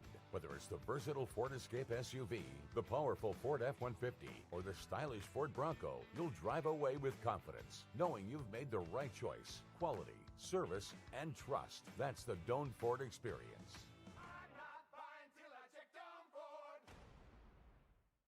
I was sitting in my car, and it wouldn't start.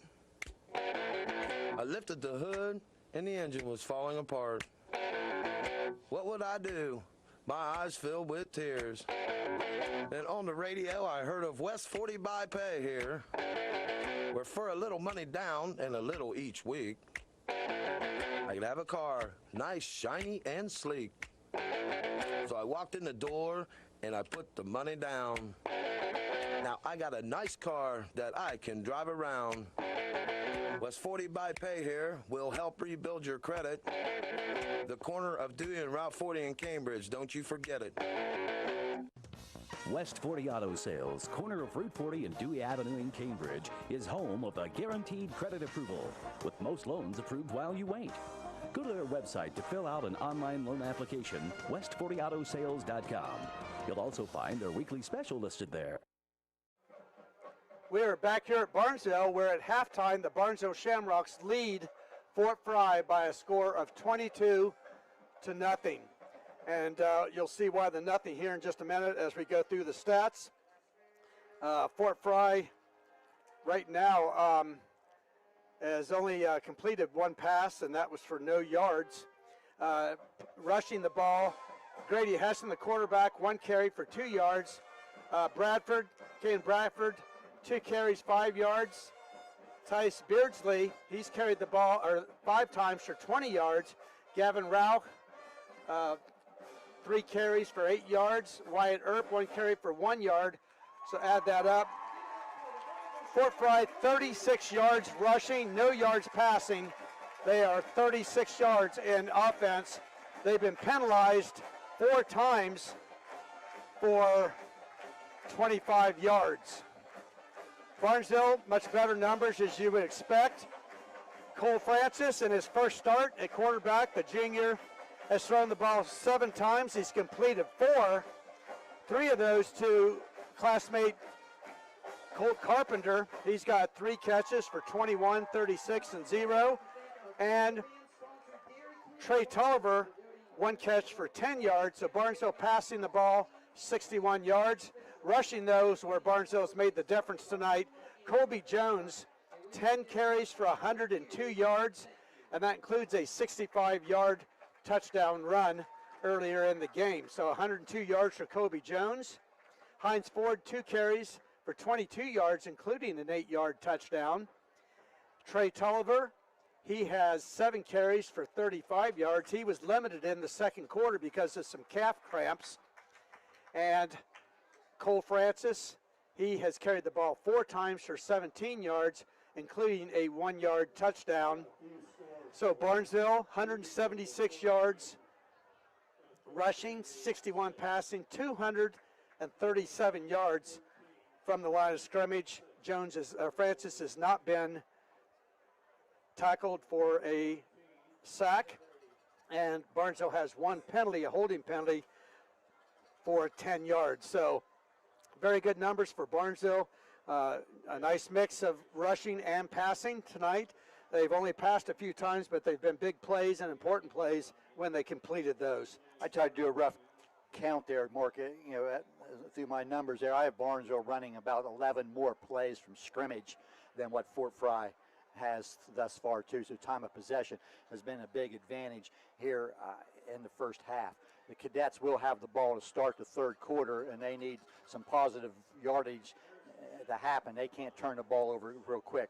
Let's do some scores if you have them there, Mark. This will be our Sargent Construction score update. Okay, got a few here from the area. Right now, Caldwell over Buckeye Trail, 26-0. Brand new facility there at Caldwell. Brand new turf field down there. Norwayne is leading St. Clairsville 14-6. And we have Liberty Union trailing Monroe Central at the half 14-9. That's at Liberty Union, which is in Baltimore, over near Lancaster. Union Local right now leading usually a pretty good Warren JFK team. They're ahead 14-6. And we have Tri-Valley, of course, beating Meadowbrook last night. The reason we tell you that is Meadowbrook is Barnesville's opponent here at Barnesville next week. And that's all I've got right now on mine. If you've got any other ones, Jeff, that you got? That's most of what there. And that scoreboard update brought to you by Sargent Construction. We'll try to get a few more scores as we go. And you mentioned there that next week Meadowbrook is at Barnesville. We'll be with you again, WBNV and YRP TV for that one. The Fort Frye Cadets are at West Muskingum next week. West Muskingum, much improved team the last couple of years. And they won big Thursday night against Lakewood, but Lakewood usually not real strong. But they, I think it was like 36-0 over Hebron Lakewood. And Fort Frye's first home game will be week 3 against a really very, very good Wheeling Central team, which is a future opponent of the Barnesville Shamrocks. Of course, last year Fort Frye did beat Wheeling Central, kind of an upset, so you never know. We have the 2 captains coming out as the officials will set things up. Players out on the field getting ready. Players outstretching on the field and throwing the ball. And let's say will be a kickoff by the Shamrocks to start the quarter, and still got a couple of minutes left as there's 3 minutes on the clock, and their team's supposed to go through a warm-up period here. As you mentioned there during your individual stats there, Trey Tolliver of the Shamrocks, limited during the first half, only 7 carries. He spent most of the second quarter out, and at 22-0, I'm going to guess he may be limited, especially defensively and maybe offensively also during the second half. Well, boy, it's tough to keep a young man on the sideline now. And we've been saying the name Phoenix Graham a lot. He did not start, but he replaced Tulliver, and he's had several tackles tonight, done a very good job for the Shamrocks. So but we are at halftime, and Barnesville leads this game 22-0, and we'll have the Valentine Insurance kickoff coming up here in just a couple of minutes to start period number 3. With Fort Frye have nothing more, they need just a possession in order just to get the ball down the field. Neither team has turned the ball over, I believe, in the first half. And no. as you mentioned earlier, there are very few penalties. One very costly penalty on one of Fort Frye's possession, a potential first down play called back because of a holding penalty, and Barnesville had a holding penalty. And that was Barnesville's only penalty, 10 yards, and then Fort Frye has been penalized 4 times the hold, and then they had 3 illegal procedures, I think, all in the first possession. First possession. Yeah. All right, so the players are coming out on the field, as you can see if you're watching, and you'll have to take our word for it if you're listening. So we will get ready here, about 45 seconds. And we thank everybody for tuning in each and every week here at WBNV. We'll have a game of some sort on between Barnesville, Monroe Central, and Shenandoah games during the course of the year, many of which are live streamed. Looks like kicking off, and once again is Hines Ford. We'll have 7 Barnesville games on the radio and TV this year.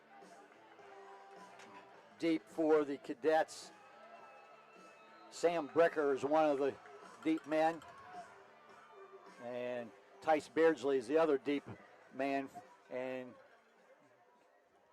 kickoff is away, and this will be Bicker. He fumbles the ball and picks it up at about the 17-yard line, trying to bounce the outside, and I think I may have called that name wrong. It's Phyllis, number 9. Phyllis is and he's brought down, and he tried to get outside at about the 23-yard line probably. He was brought down by Vince Taylor and Logan Craker. So Grady Hessen will lead Cadets back out now, starting at their own 23-yard line. Beardsley off the left side, short gain. He may end up getting about 5 yards.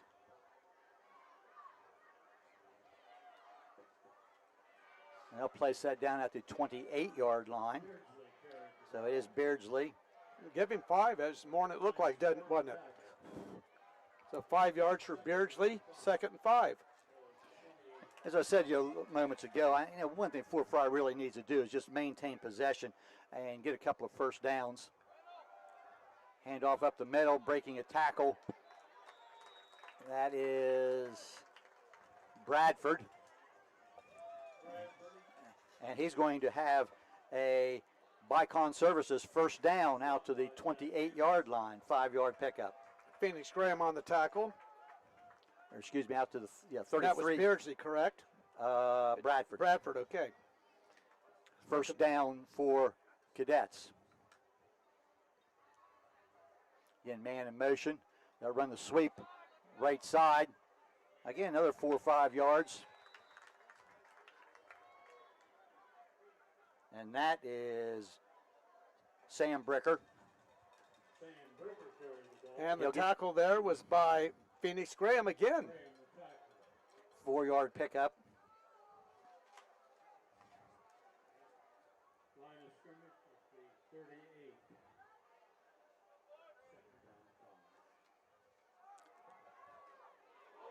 And a big hit on the handoff.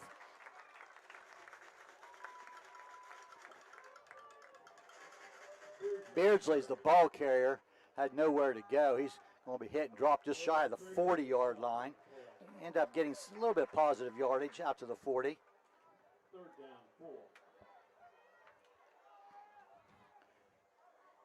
I have third and about a long 3. Hessen under center. This is Beardsley off the left side, and he's going to be very close to the first down. And again, there's that just short, I believe. Just about a foot or two short. Couple yards on the play.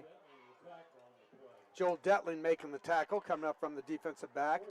Well, 22-0. I think even at your own 42-yard line, if you're the Cadets, you're not going to win the game by kicking the ball away in this situation. We're just underway here in the third quarter.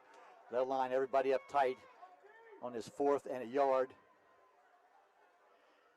And Hessen will sneak it straight ahead, and he's going to have the first down. That's a Bicon Services first down. Yeah, pretty big offensive line there by the Cadets there. Xavier Springer, Grayson Goodwin, Sam Beaver, Blake Wheeler, Terry Tompkins, the starters. And hard for us to see for sure if there's any substitution much going on with the Cadet sideline on the opposite side. But that is a first down now at the 43-yard line.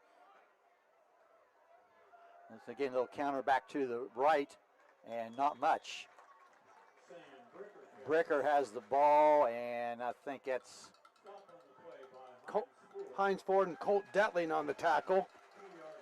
2 yards for Bricker. Hines Ford is many of the plays there. Bricker gets a couple yards out to the 45. 2nd and 8. Clock running, 4:20 or 8:20 to go in the third quarter. This will be the 8th play of this drive for Fort Frye, all on the ground.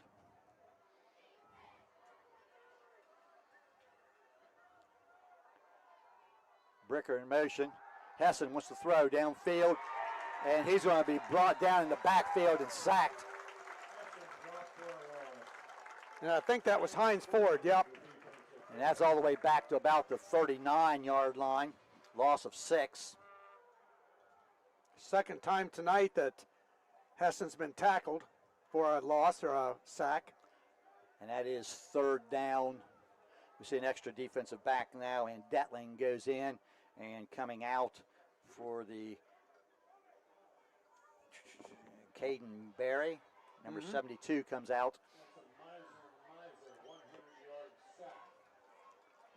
And we're at the 39-yard line, and we're going to get stoppage of play here, and Fort Frye's going to call timeout.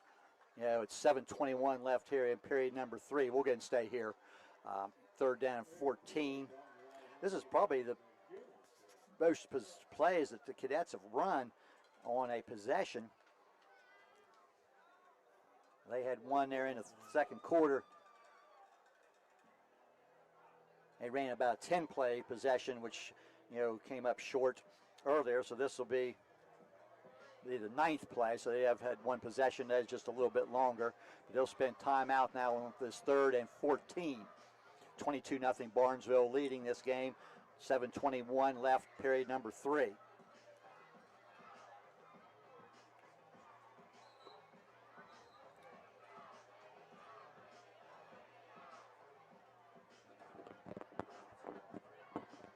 As you may be able to see on the TV, ended up being a pretty nice crowd from Fort Frye coming up from Beverly down near Marietta.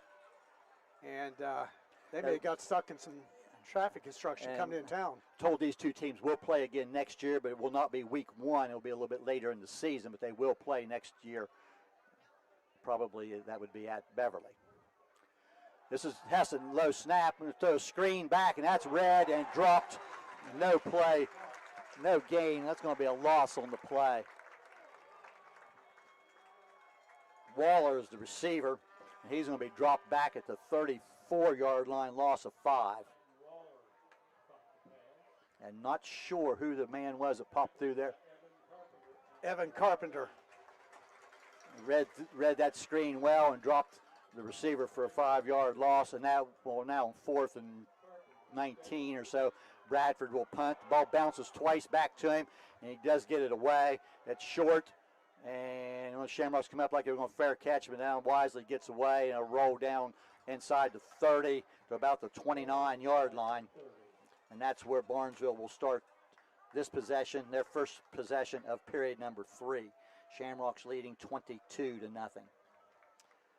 A reminder, Meadowbrook back on the schedule. Bill Dowler, trophy back, and that will be here next week, and we will be here on both radio and YRP TV. Yeah, 5 different opponents on the Shamrock schedule this year compared to last year. Some changes necessitated in preparation for next year's entrance into the Buckeye 8 League. A couple changes will need to be made next year also. And I believe John Glenn's coming back on the schedule next year.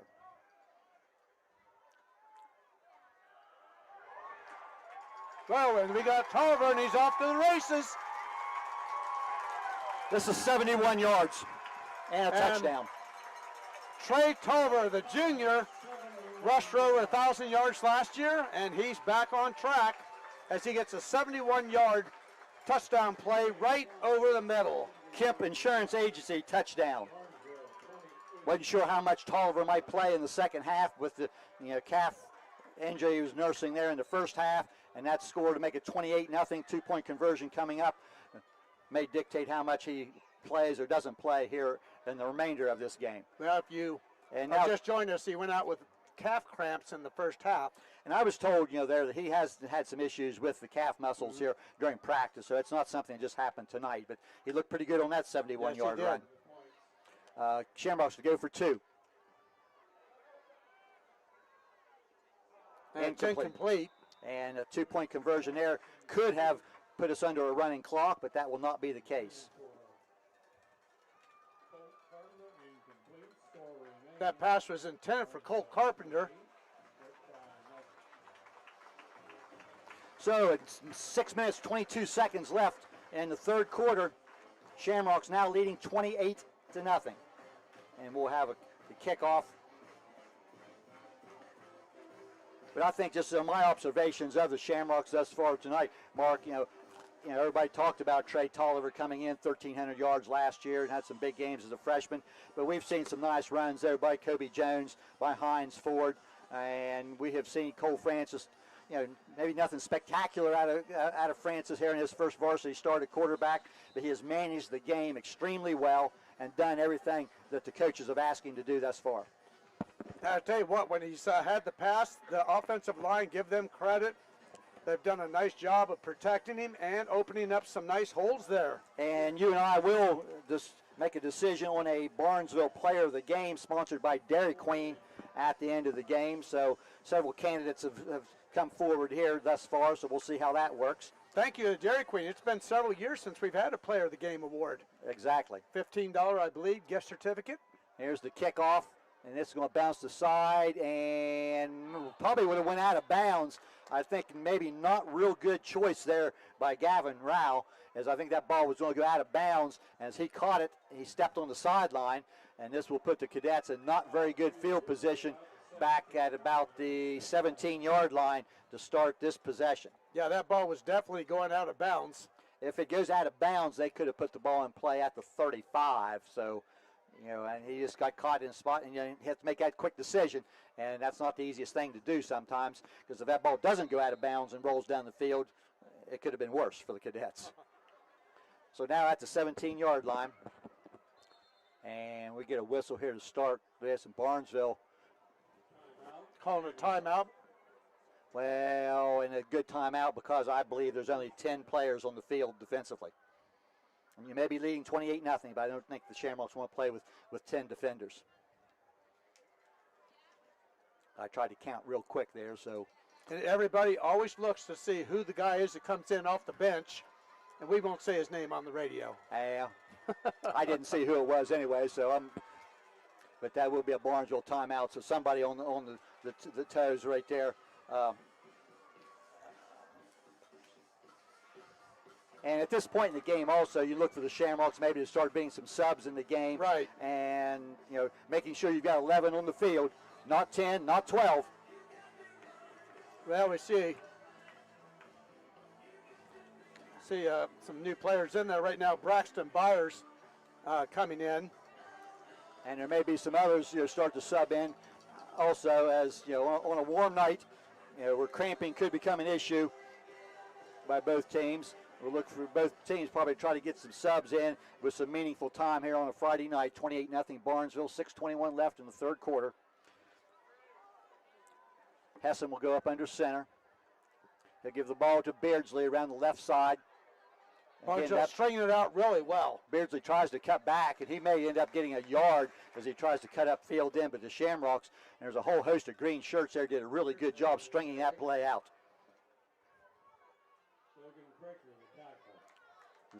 Logan Craker, one of the tacklers, but he had a lot of help over there that maybe was not in on the tackle, but they strung the play out real well defensively.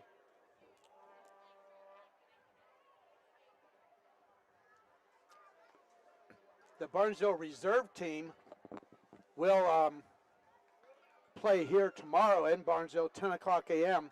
That'll be against the Union Local Jets. And with a 50-plus man roster, Shamrocks obviously will be able to play JV every week, and also I know last year they had enough. They were able to play a couple separate freshman games during the course of the year. And that will be a penalty on the Cadets. Delay of game. I believe he said delay of game. That's our 5th penalty. And that could be 30 yards. Yeah, that could be partly trying to get some subs in the game, and exactly what they want to do here as the Cadets trail 28-0. This appears this will become, I'm going to go out on the line here, Mark, and say the 37th consecutive regular season win by the Shamrocks. Maybe Bradford.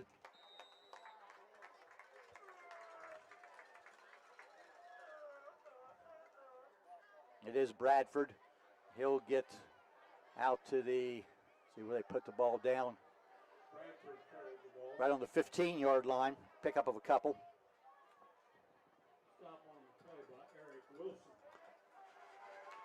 Eric Wilson, another name we haven't said, getting the tackle on that play. Some good size along the Shamrock front four, even with some subs in the game. Get a man in motion. Hessen wants to throw. He's going to go downfield, and the ball's going to be well overthrown. We're almost triple coverage there on the receiver. That's Waller is the intended receiver, but there's a lot of Shamrocks there. Jack Anderson, one of them, under coverage. So now Detling and Colt Carpenter will go deep as the Cadets will punt the ball away. An incomplete pass stops the clock at 4:26 left, third quarter, 28-0 Shamrocks. Bradford to kick, standing back about his own 2-yard line. It's a line drive, low line drive is going to hit and be taken there by Carpenter. They try to get to the outside of the left and finally run out of room and be brought down over about the 35-yard line. But pretty nice return there by Colt Carpenter. Carpenter Jr. Waller with the tackle. And Barnesville will put the ball in play at the Cadet 35-yard line. 4:09 left, third quarter.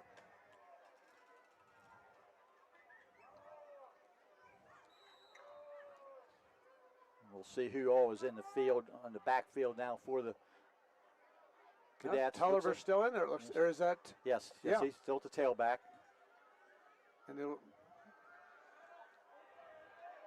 And this will be a pass, and he's got a man open there, but just let him out a little bit too much.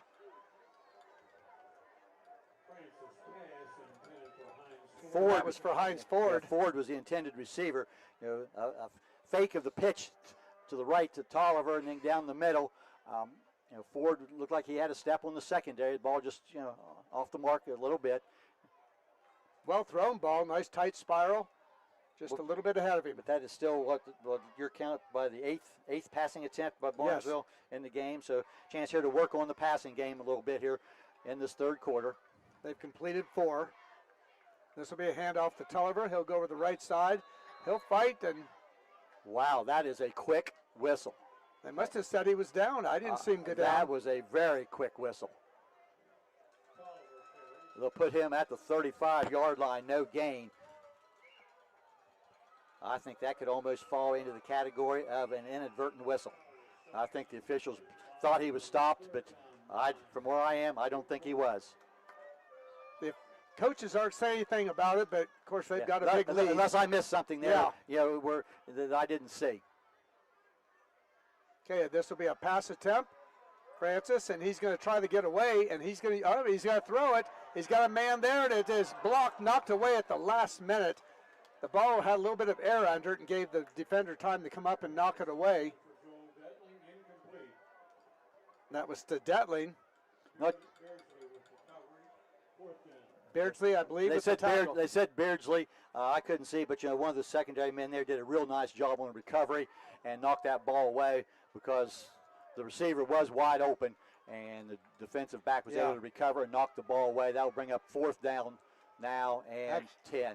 Actually, I think it was Francis that knocked that down, but we'll see. It doesn't matter. And this will be one more pass attempt. He's got a man open, and that is complete right on the line. He keeps his feet unbalanced. Nice play there by Colt Carpenter. That will be a pickup down to the 22-yard line, so that'll be about a 13. Yep. I think Waller may have been the defender that forced him out of bounds on the side.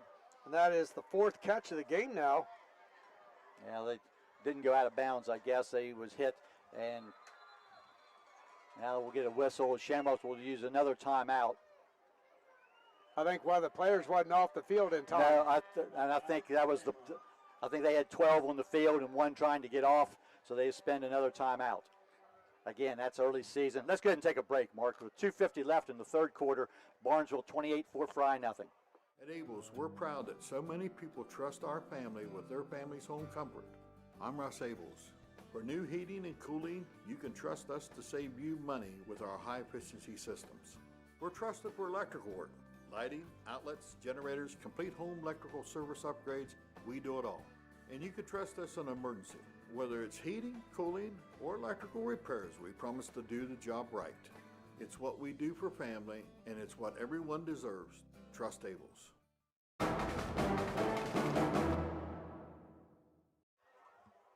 Barnesville spending a timeout there, leading 28-0 as they, again, personnel on and off the field here as they do some substituting and work on some things. They had 12 on the field and 1 was not able to get off, so they spent the timeout. It's 1st and 10, Shamrocks at the 22-yard line. We'll try to find some other scores here in a moment. A Surgeon Construction score update.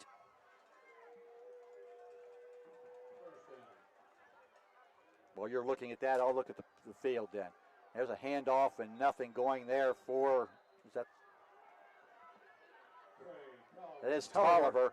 And again, he's swarmed over at the line of scrimmage. He's going to lose a couple yards. Yes, he is. Going to lose a couple. All right, some other scores from the area. Buckeye Trail getting shut out 32-0 by Caldwell. Norwayne ahead of St. Clairsville 27-13. It is still 14-9 Monroe Central Liberty Union. And Union Local still ahead of Warren JFK 14-6. And that scoreboard update brought to you by Surgeon Construction. And we thank all of our sponsors here tonight. As Francis, wants to throw, runs around, buying some more time, and the ball's going to be defended there over there. And do we have a flag down? Yeah, it might have been a late hit. Defenseless player, maybe. We'll see.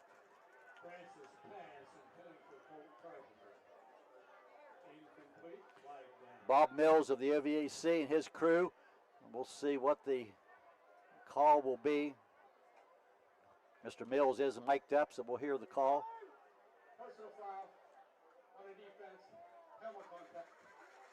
I think you called that right. I think the contact, personal foul, not a pass interference call. No. Now we'll take the ball down to about the 12-yard line. Yeah, personal. I saw a defenseless player. I think he let in with the head, and the official right on that. I can't tell who the Barnesville player was, but 2 other from Barnesville players rushed right to him after that play to make sure he was okay. Again, so 15 yards. And in this case, it was half the distance of the goal line down to the 12. So, but again, that's a call that's going to be made as they look for safety. Tulliver with the pitch. He cuts it in, and he is dragged down after a nice pickup there. of about 10 yards. Of course, that penalty on that last play created a first down, a Bicon Services first down.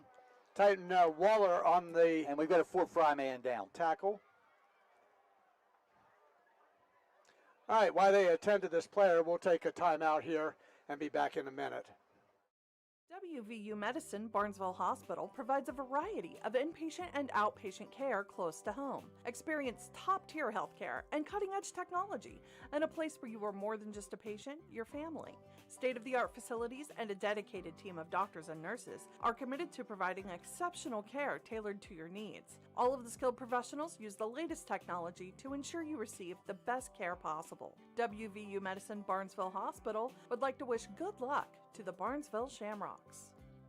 At Doan Ford, your family means the world to us.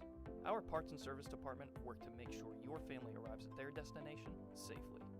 Our collision department takes pride in getting your family back on the road. Whether you're taking a trip, going grocery shopping, or taking the kids to school, choose Doan Ford. We will be happy to help you.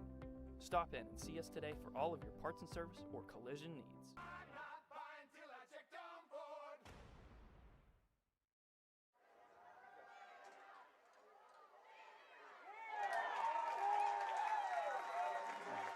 And on the play there, we just started a hair late. Cole Francis went back, threw the ball into the end zone. It's a touchdown. Hines Ford. And Hines Ford catches that tonight. And that puts it now 34-0 in favor of Barnesville with a minute 39 to go in the third quarter. So yeah, Cole Francis to 4-yard pass. The play before that was Caden Henderson, the Fort Frye man off the field, the big 295-pound lineman. And this will be a PAT kick. And that is Hines Ford.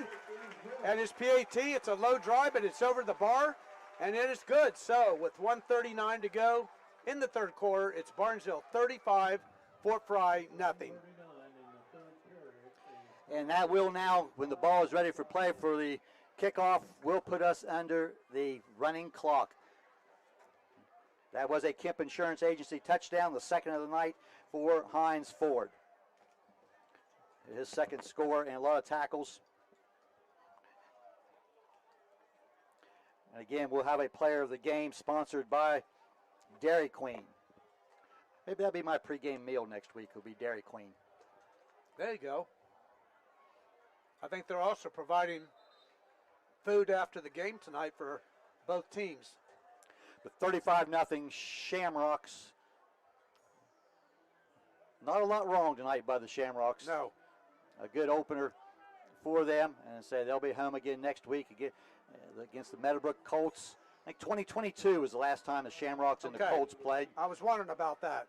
And they were off the schedule for a while and now back on, and that's a game that needs to be played. And exactly. I think you may have mentioned earlier the Bill Dowler Trophy. Coach Dowler, who coached at both Barnesville and Meadowbrook, and that's a game that needs to be played. Well, things changed there when they dropped out of the OVAC and went into the NBL, and they weren't able to get work the schedules out. Valentine Insurance kickoff. Across the 20. And that's about it. It'll be brought down. That is Rao. Is the kickoff return man. Craker and Joel Detling on the tackles. They'll put the ball down at the 20, we'll put it down, 21-yard line, we'll call it. As we said, the clock will run now. Yes, so time will go very fast here as the clock is now moving at 50 seconds. We'll get about one play here, probably, and that will take us to the end of the third quarter. Because pass or run or out of bounds, the clock will continue to run. And Hessen will go under center.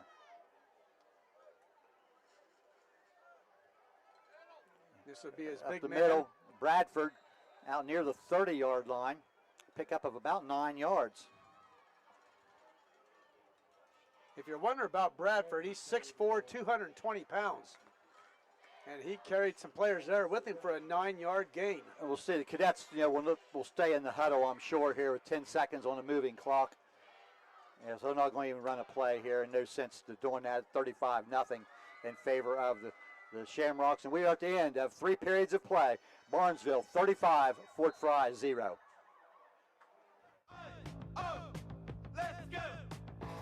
you're still glowing, flirting, grooving.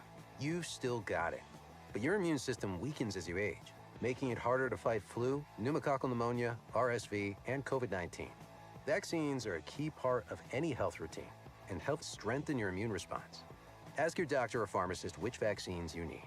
Schedule in minutes at vaxassist.com. Sponsored by Pfizer. As a rideshare driver, I love keeping my car smelling fresh and clean. So when I'm driving, I only trust Febreze car vent clips, featuring 3 distinct intensity settings, because it's that little touch that sets me apart. I can turn the intensity down for subtle freshness, or I can turn it up for when I want lots of scent. So whether it's set to low, medium, or high, with Febreze car, I know my car's going to smell amazing. Which keeps my driver rating right where it belongs. Picking up, Oscar! Okay, off of the end of the third quarter, the Cadets right out there on the line of scrimmage. They're ready to go, and the ball is whistled ready for play. And a handoff to, again, to the right side. That is Bricker, I believe. It's out to the 46. That is a first down. Excuse me, 36-yard line. First down, and that is a Bicon Services first down.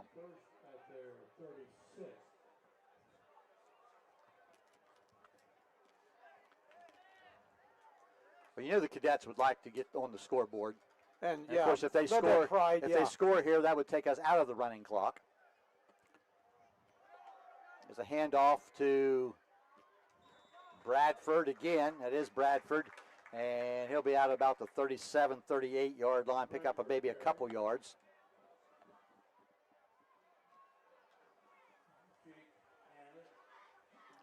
Christian Hannison on the tackle.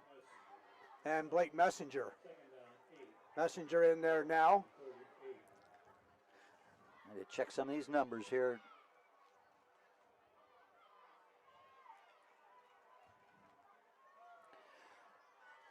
Again, man in motion for the Cadets. Bradford right up the middle, met by a whole host of green jerseys near the 40-yard line. They'll put him down at the 40, pick up a spearing penalty against the Shamrocks, and that will be a 15-yard step off down into Barnesville territory to the 45-yard line. And that is a Bicon Services first down. So that 15-yard step off against the Shamrocks. Again, 10 minutes now to go in the game. Barnesville up 35-0. A little bit of a drive here now by Fort Frye.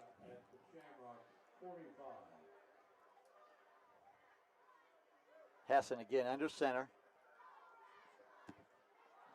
Hand off to, again, the wing back around, breaks a tackle, and then on this run to the 30, is to the 20, and be forced down inside the 20-yard line. That looked like Bricker. That's going to be about a 30-yard gain. And Sam Bricker's down to the, see where they mark down, looks like they're going to put it at the 15-yard line. So 30 yards, by far the biggest play of the game for the Cadets. And that is a Bicon Services first down. At the 15-yard line. Pitch the ball to Bricker again to the right side. Worked before, we'll try it again inside the 10. Brought down, I can't see, on the far side, about the 7 or 8 yard line. They'll put him at the 8. So that'd be a 7-yard gain for Bricker. He's slowly getting some yardage now.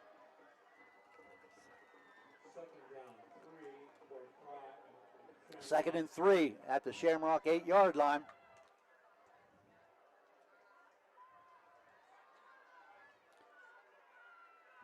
Bradford, the lone back in the backfield behind Hessen. Fake, Hessen keeps it to the outside, gets to the 5, about to the 4-yard line. He'll be brought down there by Taylor.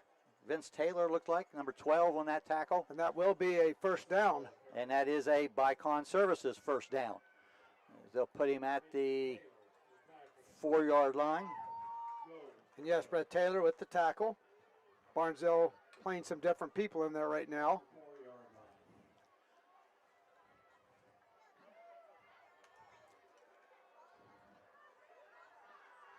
First and goal, Cadets at the 4-yard line. Man in motion, Hessen. Sneaks it right up the middle, and he's in for the touchdown. So Hessen, a 4-yard touchdown keeper. Grady Hessen. The quarterback, that's only his 4th carry of the game. That coming at 7:35, and the clock now stopping in the ball game. 4-yard run by Grady Hessen, 35-6. And looks like the Cadets will kick the extra point, or will attempt to kick the extra point. Number 12 is the kicker, and that is Tylen Waller. Snaps down, kicks up, line drive, look good. It is good. It is good. So 35-7 now, Barnesville lead. And that avoids the shutout for Fort Frye, and puts they're us no longer with a running clock. Puts us back into regular running. And that touchdown was a Kemp Insurance Agency touchdown there for Grady Hessen. And all touchdowns this season on Shamrock Games will be brought to you by Kemp Insurance. Also, we're going to keep it here and say thank you, Cedar Ridge Behavioral Health Solutions, Always Electrical, Heating and AC, Barnesville Hospital, WVU Med, Allwell Behavioral Health Services, Patrons Buckeye Mutual Insurance, Village Hardware and Rental, West 40 Auto Sales, Bicon Services, and Doane Ford, our game sponsors. And at the end of the game, Mark and I will name a player of the game, a Shamrock player of the game sponsored by Dairy Queen. Our instant replays on YRP TV brought to you by High Street Seneca. Scoreboard updates tonight by Surgeon Construction. All touchdowns by Kemp Insurance Agency, and first downs by Bicon Services. Our kickoffs, which we have right now, a Valentine Insurance kickoff, and our pregame national anthem was brought to you live, courtesy of Southeastern Ohio Credit Union. Barnesville band sounding very good tonight. Field Commander Lakin Jindrusik. So if you're tuned in, a junior, tuned into our radio or TV broadcasts in the future, know that we're going to bring you the national anthem live this year for all of our radio broadcasts and television broadcasts. And this will be Tulliver, I believe. That's a nice kickoff down inside the 5-yard line. Tulliver making players miss, but finally he is tripped up there by, trying to see that young man's number. That is number 7. Okay, I was trying to see also there. Adric Wynn. Am I saying that right, Adric? Yeah. Adric Wynn, yes. So Barnesville will take over 1st and 10, and this might be. That's how Joe said it, so. So it's right. That's how it is. But out to the 20-yard line, and it looked like Tolliver might have had a little bit of running room there. So obviously the legs are feeling better here in the second half as Tolliver's still on the field at 35-7. 7:27 left in the game. We are now back under regular timing rules. Okay, and this will be Tulliver. And he's got a nice carry there. I am right on that, aren't I? That almost looked like 24 for a minute. Is that 26? 24. Okay, that was that's Logan 24. Craker on the carry. Yeah, okay. And I think Wells is now in a quarterback. Evan Wells, a sophomore.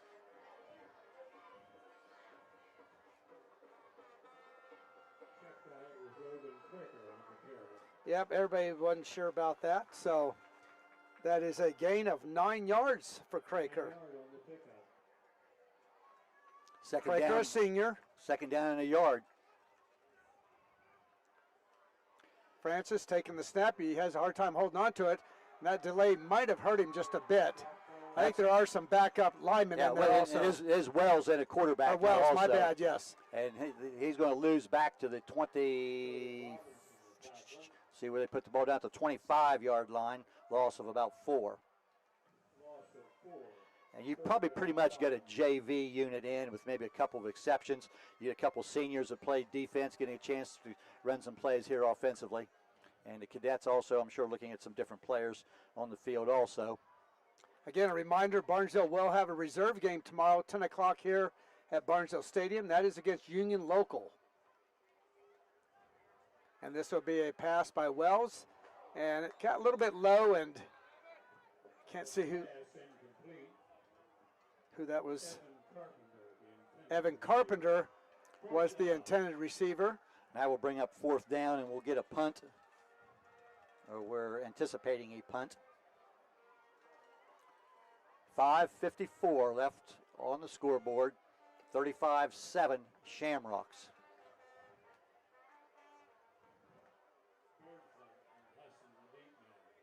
Beardsley and Hessen deep. This will be Kobe Jones. Yeah, that's a nice punt. And it will be fair caught there. Beardsley making the catch back to about his own 36-yard line. So we're down 5:47 now to go in the game. Barnesville leading 35-7. Fort Frye will take over, 1st and 10. And that ball, let's see where they're going to put it. Right on the 36-yard line of the Cadets.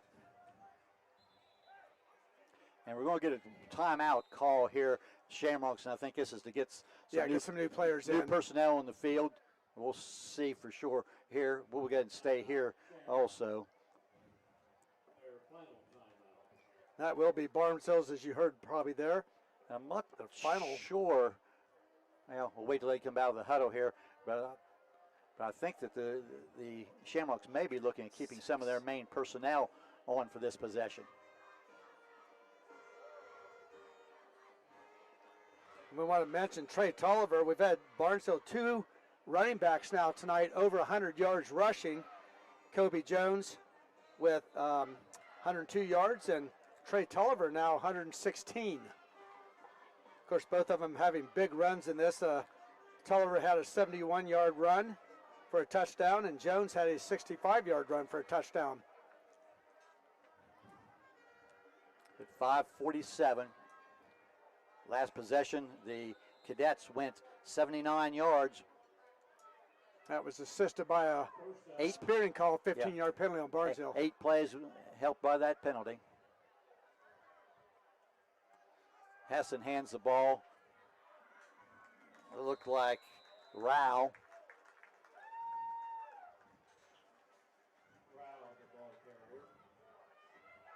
They'll put him down at the 37-yard line, pickup of a yard. 2nd and 9 from the 37. 5:25 to go in the game.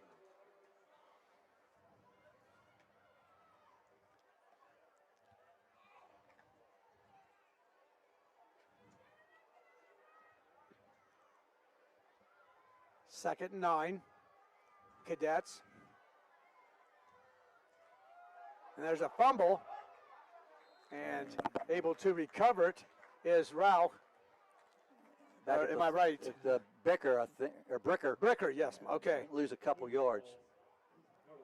And that is the first fumble of the game for either team. And if you're interested, I'm not sure the status of the game here, but Liberty Union now leads Monroe Central 15-14 in the 4th quarter.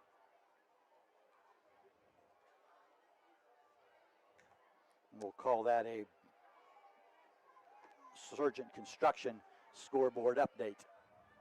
3rd and 11. Hessen wants to throw across the middle. Ball's tipped and incomplete. Off the hands of the intended receiver. That was, well,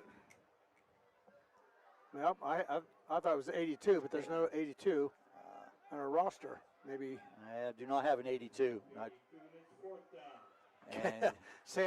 Joe didn't have it either.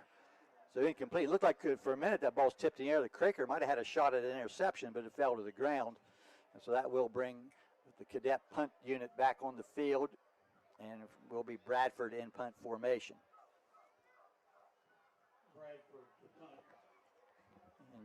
And, nice punt. Nice good punt, hang time. Yeah, down to the 30-yard line. This will be Detling. He's got some room. Nice block there.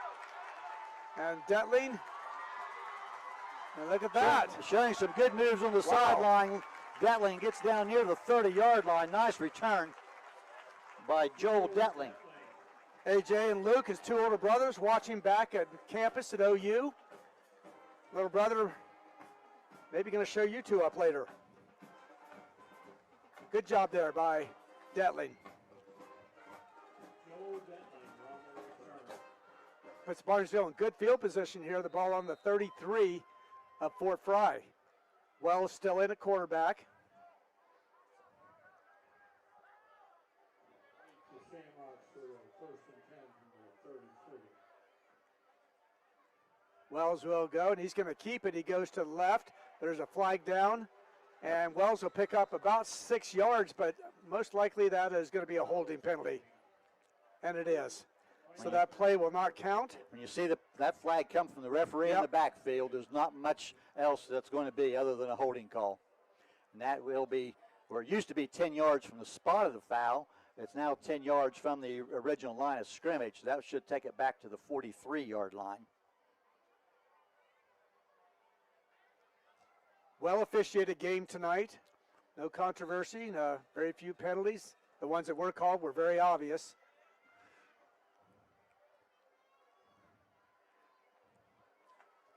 And the clock is running there after that.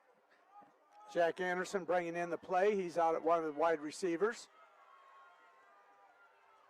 Wells in the shotgun. This will be a handoff to Colt Carpenter. He'll go over the middle, and he'll pick up about 5 yards. And they'll put him down at about the 38-yard line. Stop by Bradford, second down. Ken Bradford with the tackle. And we've seen, through the half here, Blake Wheeler and Kanan Bradford, those inside linebackers, and on a lot of tackles. The Fort Frye defense has done a pretty decent job. They've been hurt by 2 long runs, a 65-yard run by Kobe Jones and a 71-yard run by Trey Tolliver. Other than that, they've made the Shamrocks work for their yardage. This will be a pass, and that pass was completed out to Phoenix Graham, but he caught it on his knee, so the ball will be down right there. Yeah. In the NFL on Sundays, you can get up and go, but not today. Well, now they're bringing the ball back to the line of scrimmage. Are they saying it's incomplete? Well, I think it was a lateral pass, so maybe it was just right there. Where he was on his knees was back. Okay. I'm not sure. They bring it back to the 38. Okay. I'm not sure. I didn't see the motion for a sign for an incomplete pass. I think he caught the ball on his knees. I don't think that's a correct spot. All right, and that's Evan Wells, the quarterback. He kept the ball. Fourth down. Gets about 4 yards to the 34-yard line. Third down and 11. 2:20 left in the game. 35-7 in favor of the Barnesville Shamrocks.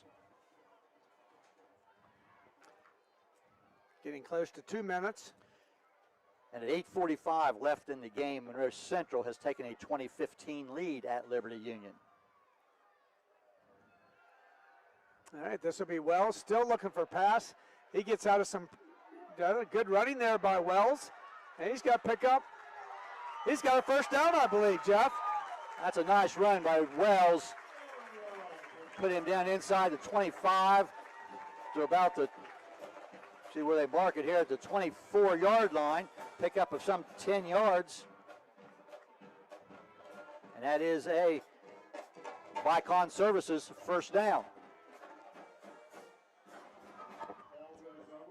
A lot of missed tackles there due to some good moving by Wells. Like I said, we have a lot of players in and out for both teams. Right now, Barnesville's not even sure. And all of our first downs here They've tonight. only got 10 players. Right, and all of our first downs tonight are brought to you by Vicon Services. So what happens when you got 10 players? You have 2 go on the field. Like I said, first game, you got a lot of backups in there right now. And I'll tell you, it wasn't a first down. They marked him short of the first down. Wow. And Fort Frye has the ball. And we weren't the only ones confused here. That's Fort why Frye takes over at their own 24-yard line. Well, and that is why Barnesville was confused there because some of them didn't realize. I think that, I don't know about that spot either. I thought he had the first. He needed 11, and they give him credit for 10. So I'm not sure who the ball carrier was there. He gets out to the 29-yard line, pickup of 5 yards.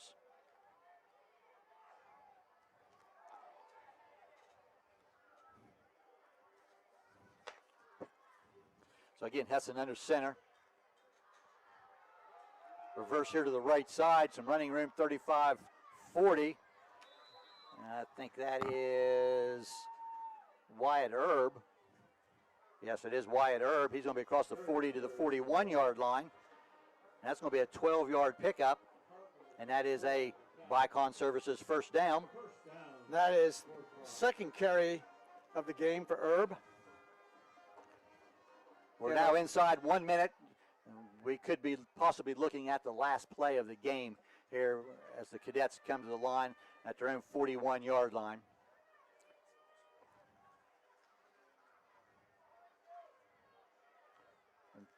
Man in motion. Give it to the man in motion. He's got some running room across the 45 to near the 50. That'll be a Vicon Services first down. And did you catch that number? Yeah, 11. And that is Rao out to the 50-yard line, pickup of 9. Second and a yard, and we're under 20 seconds. I think the Cadets are just going to stay in the huddle, and no need to run another play. And this ball game is going to end at Barnesville 35, Fort Frye 7. Shamrocks 1-0, hosting Meadowbrook next week. Cadets go to 0-1. They travel to West Muskingum next week. Again, our final score, Barnesville 35, Fort Frye 7. Back in a moment with some final stats.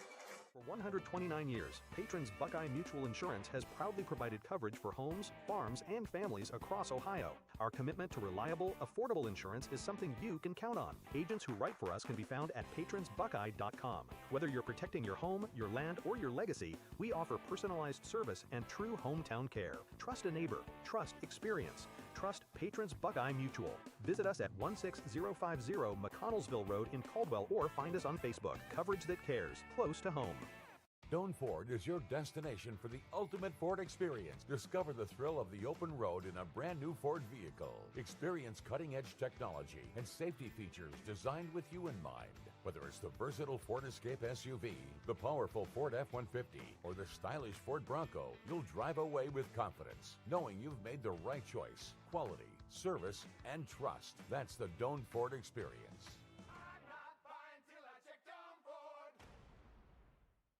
I was sitting in my car, and it wouldn't start.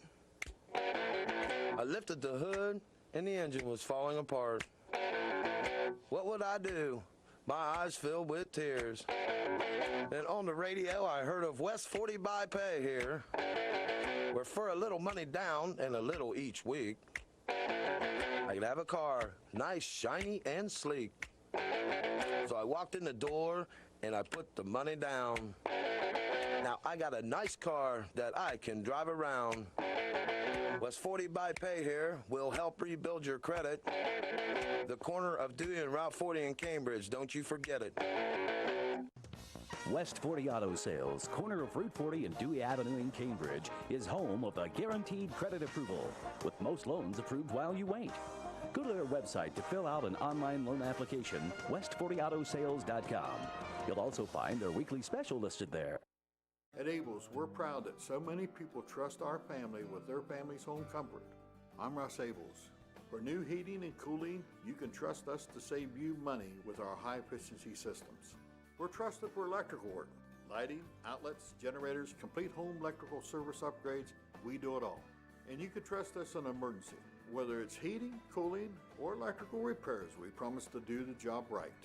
It's what we do for family, and it's what everyone deserves. Trust Abels. WVU Medicine Barnesville Hospital provides a variety of inpatient and outpatient care close to home. Experience top-tier healthcare and cutting-edge technology, and a place where you are more than just a patient, your family. State-of-the-art facilities and a dedicated team of doctors and nurses are committed to providing exceptional care tailored to your needs. All of the skilled professionals use the latest technology to ensure you receive the best care possible. WVU Medicine Barnesville Hospital would like to wish good luck to the Barnesville Shamrocks. At Doan Ford, your family means the world to us. Our parts and service department work to make sure your family arrives at their destination safely. Our collision department takes pride in getting your family back on the road. Whether you're taking a trip, going grocery shopping, or taking the kids to school, choose Doan Ford. We will be happy to help you. Stop in and see us today for all of your parts and service or collision needs.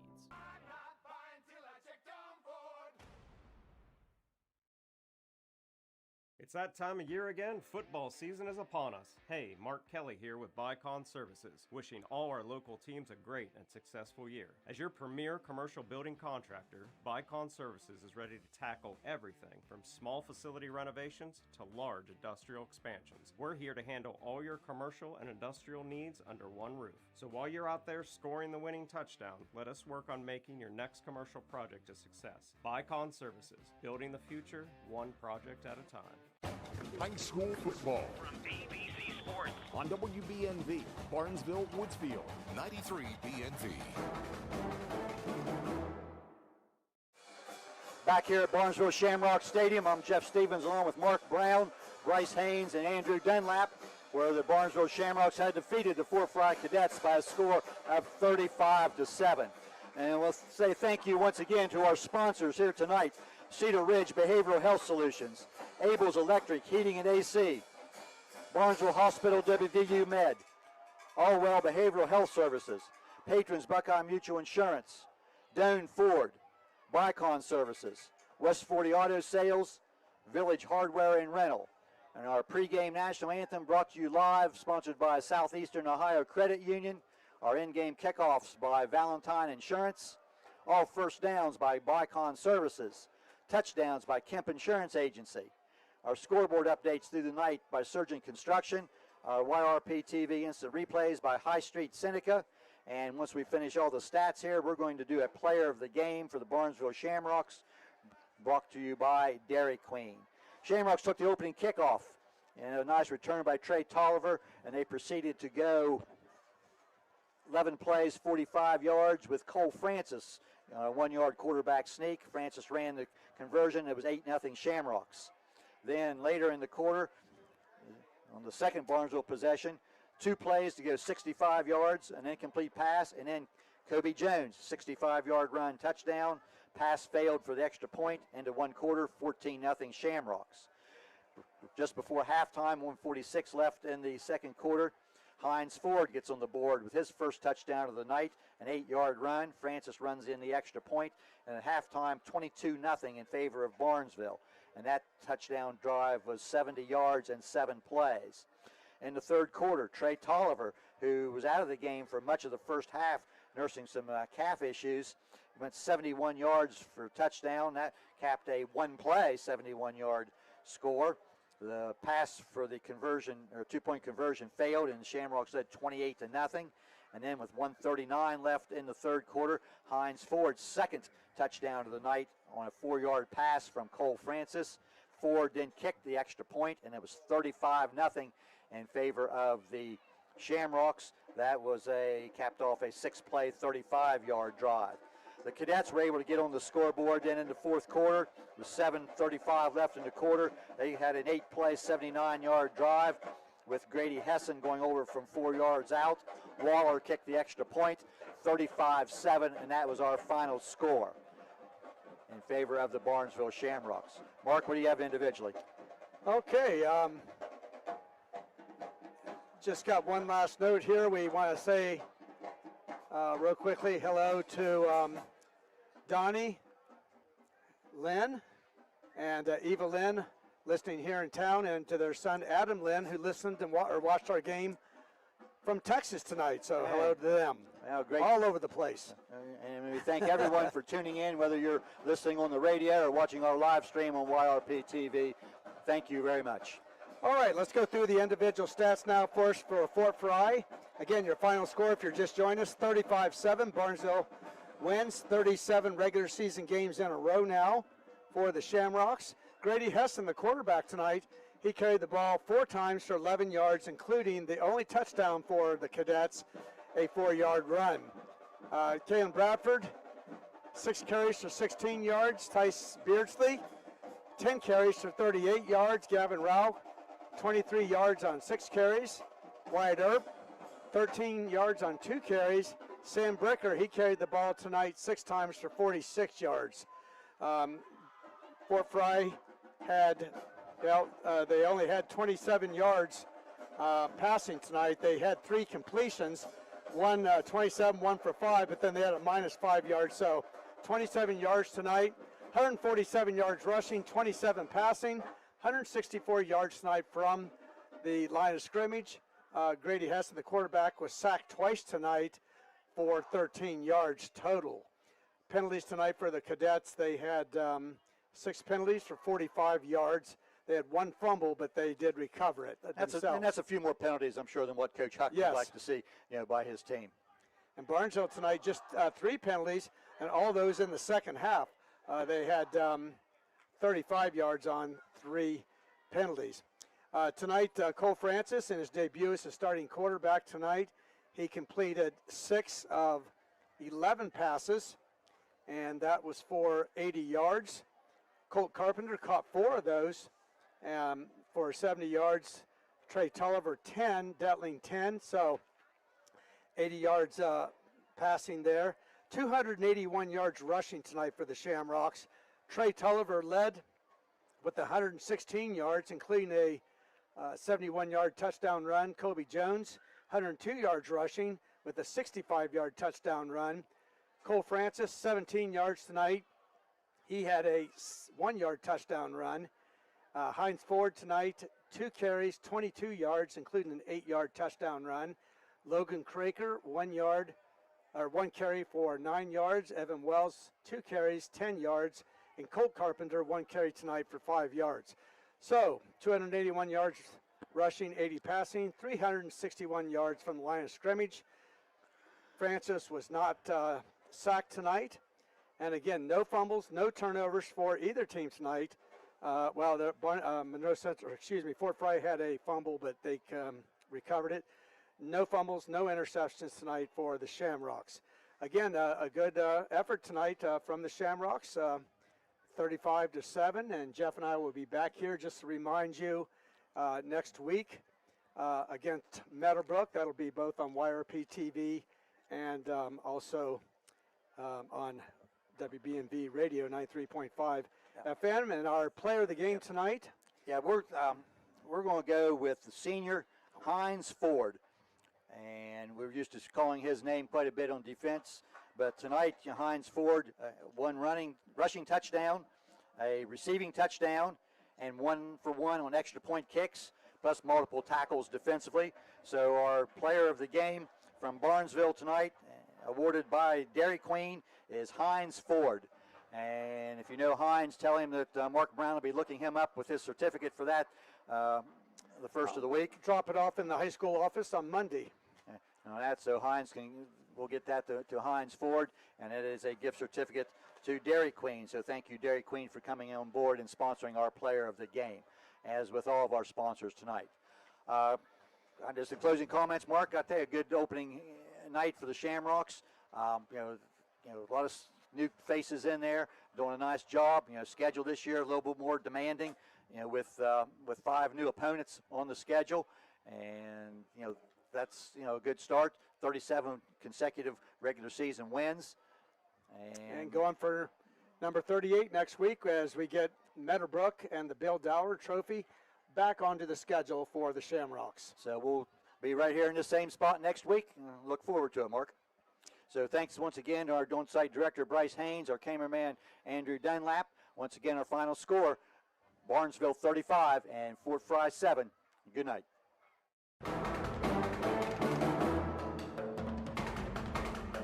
You've been listening to High School Football, a presentation of AVC Sports. On WBNV, Barnesville Woodsfield's 93 BNV.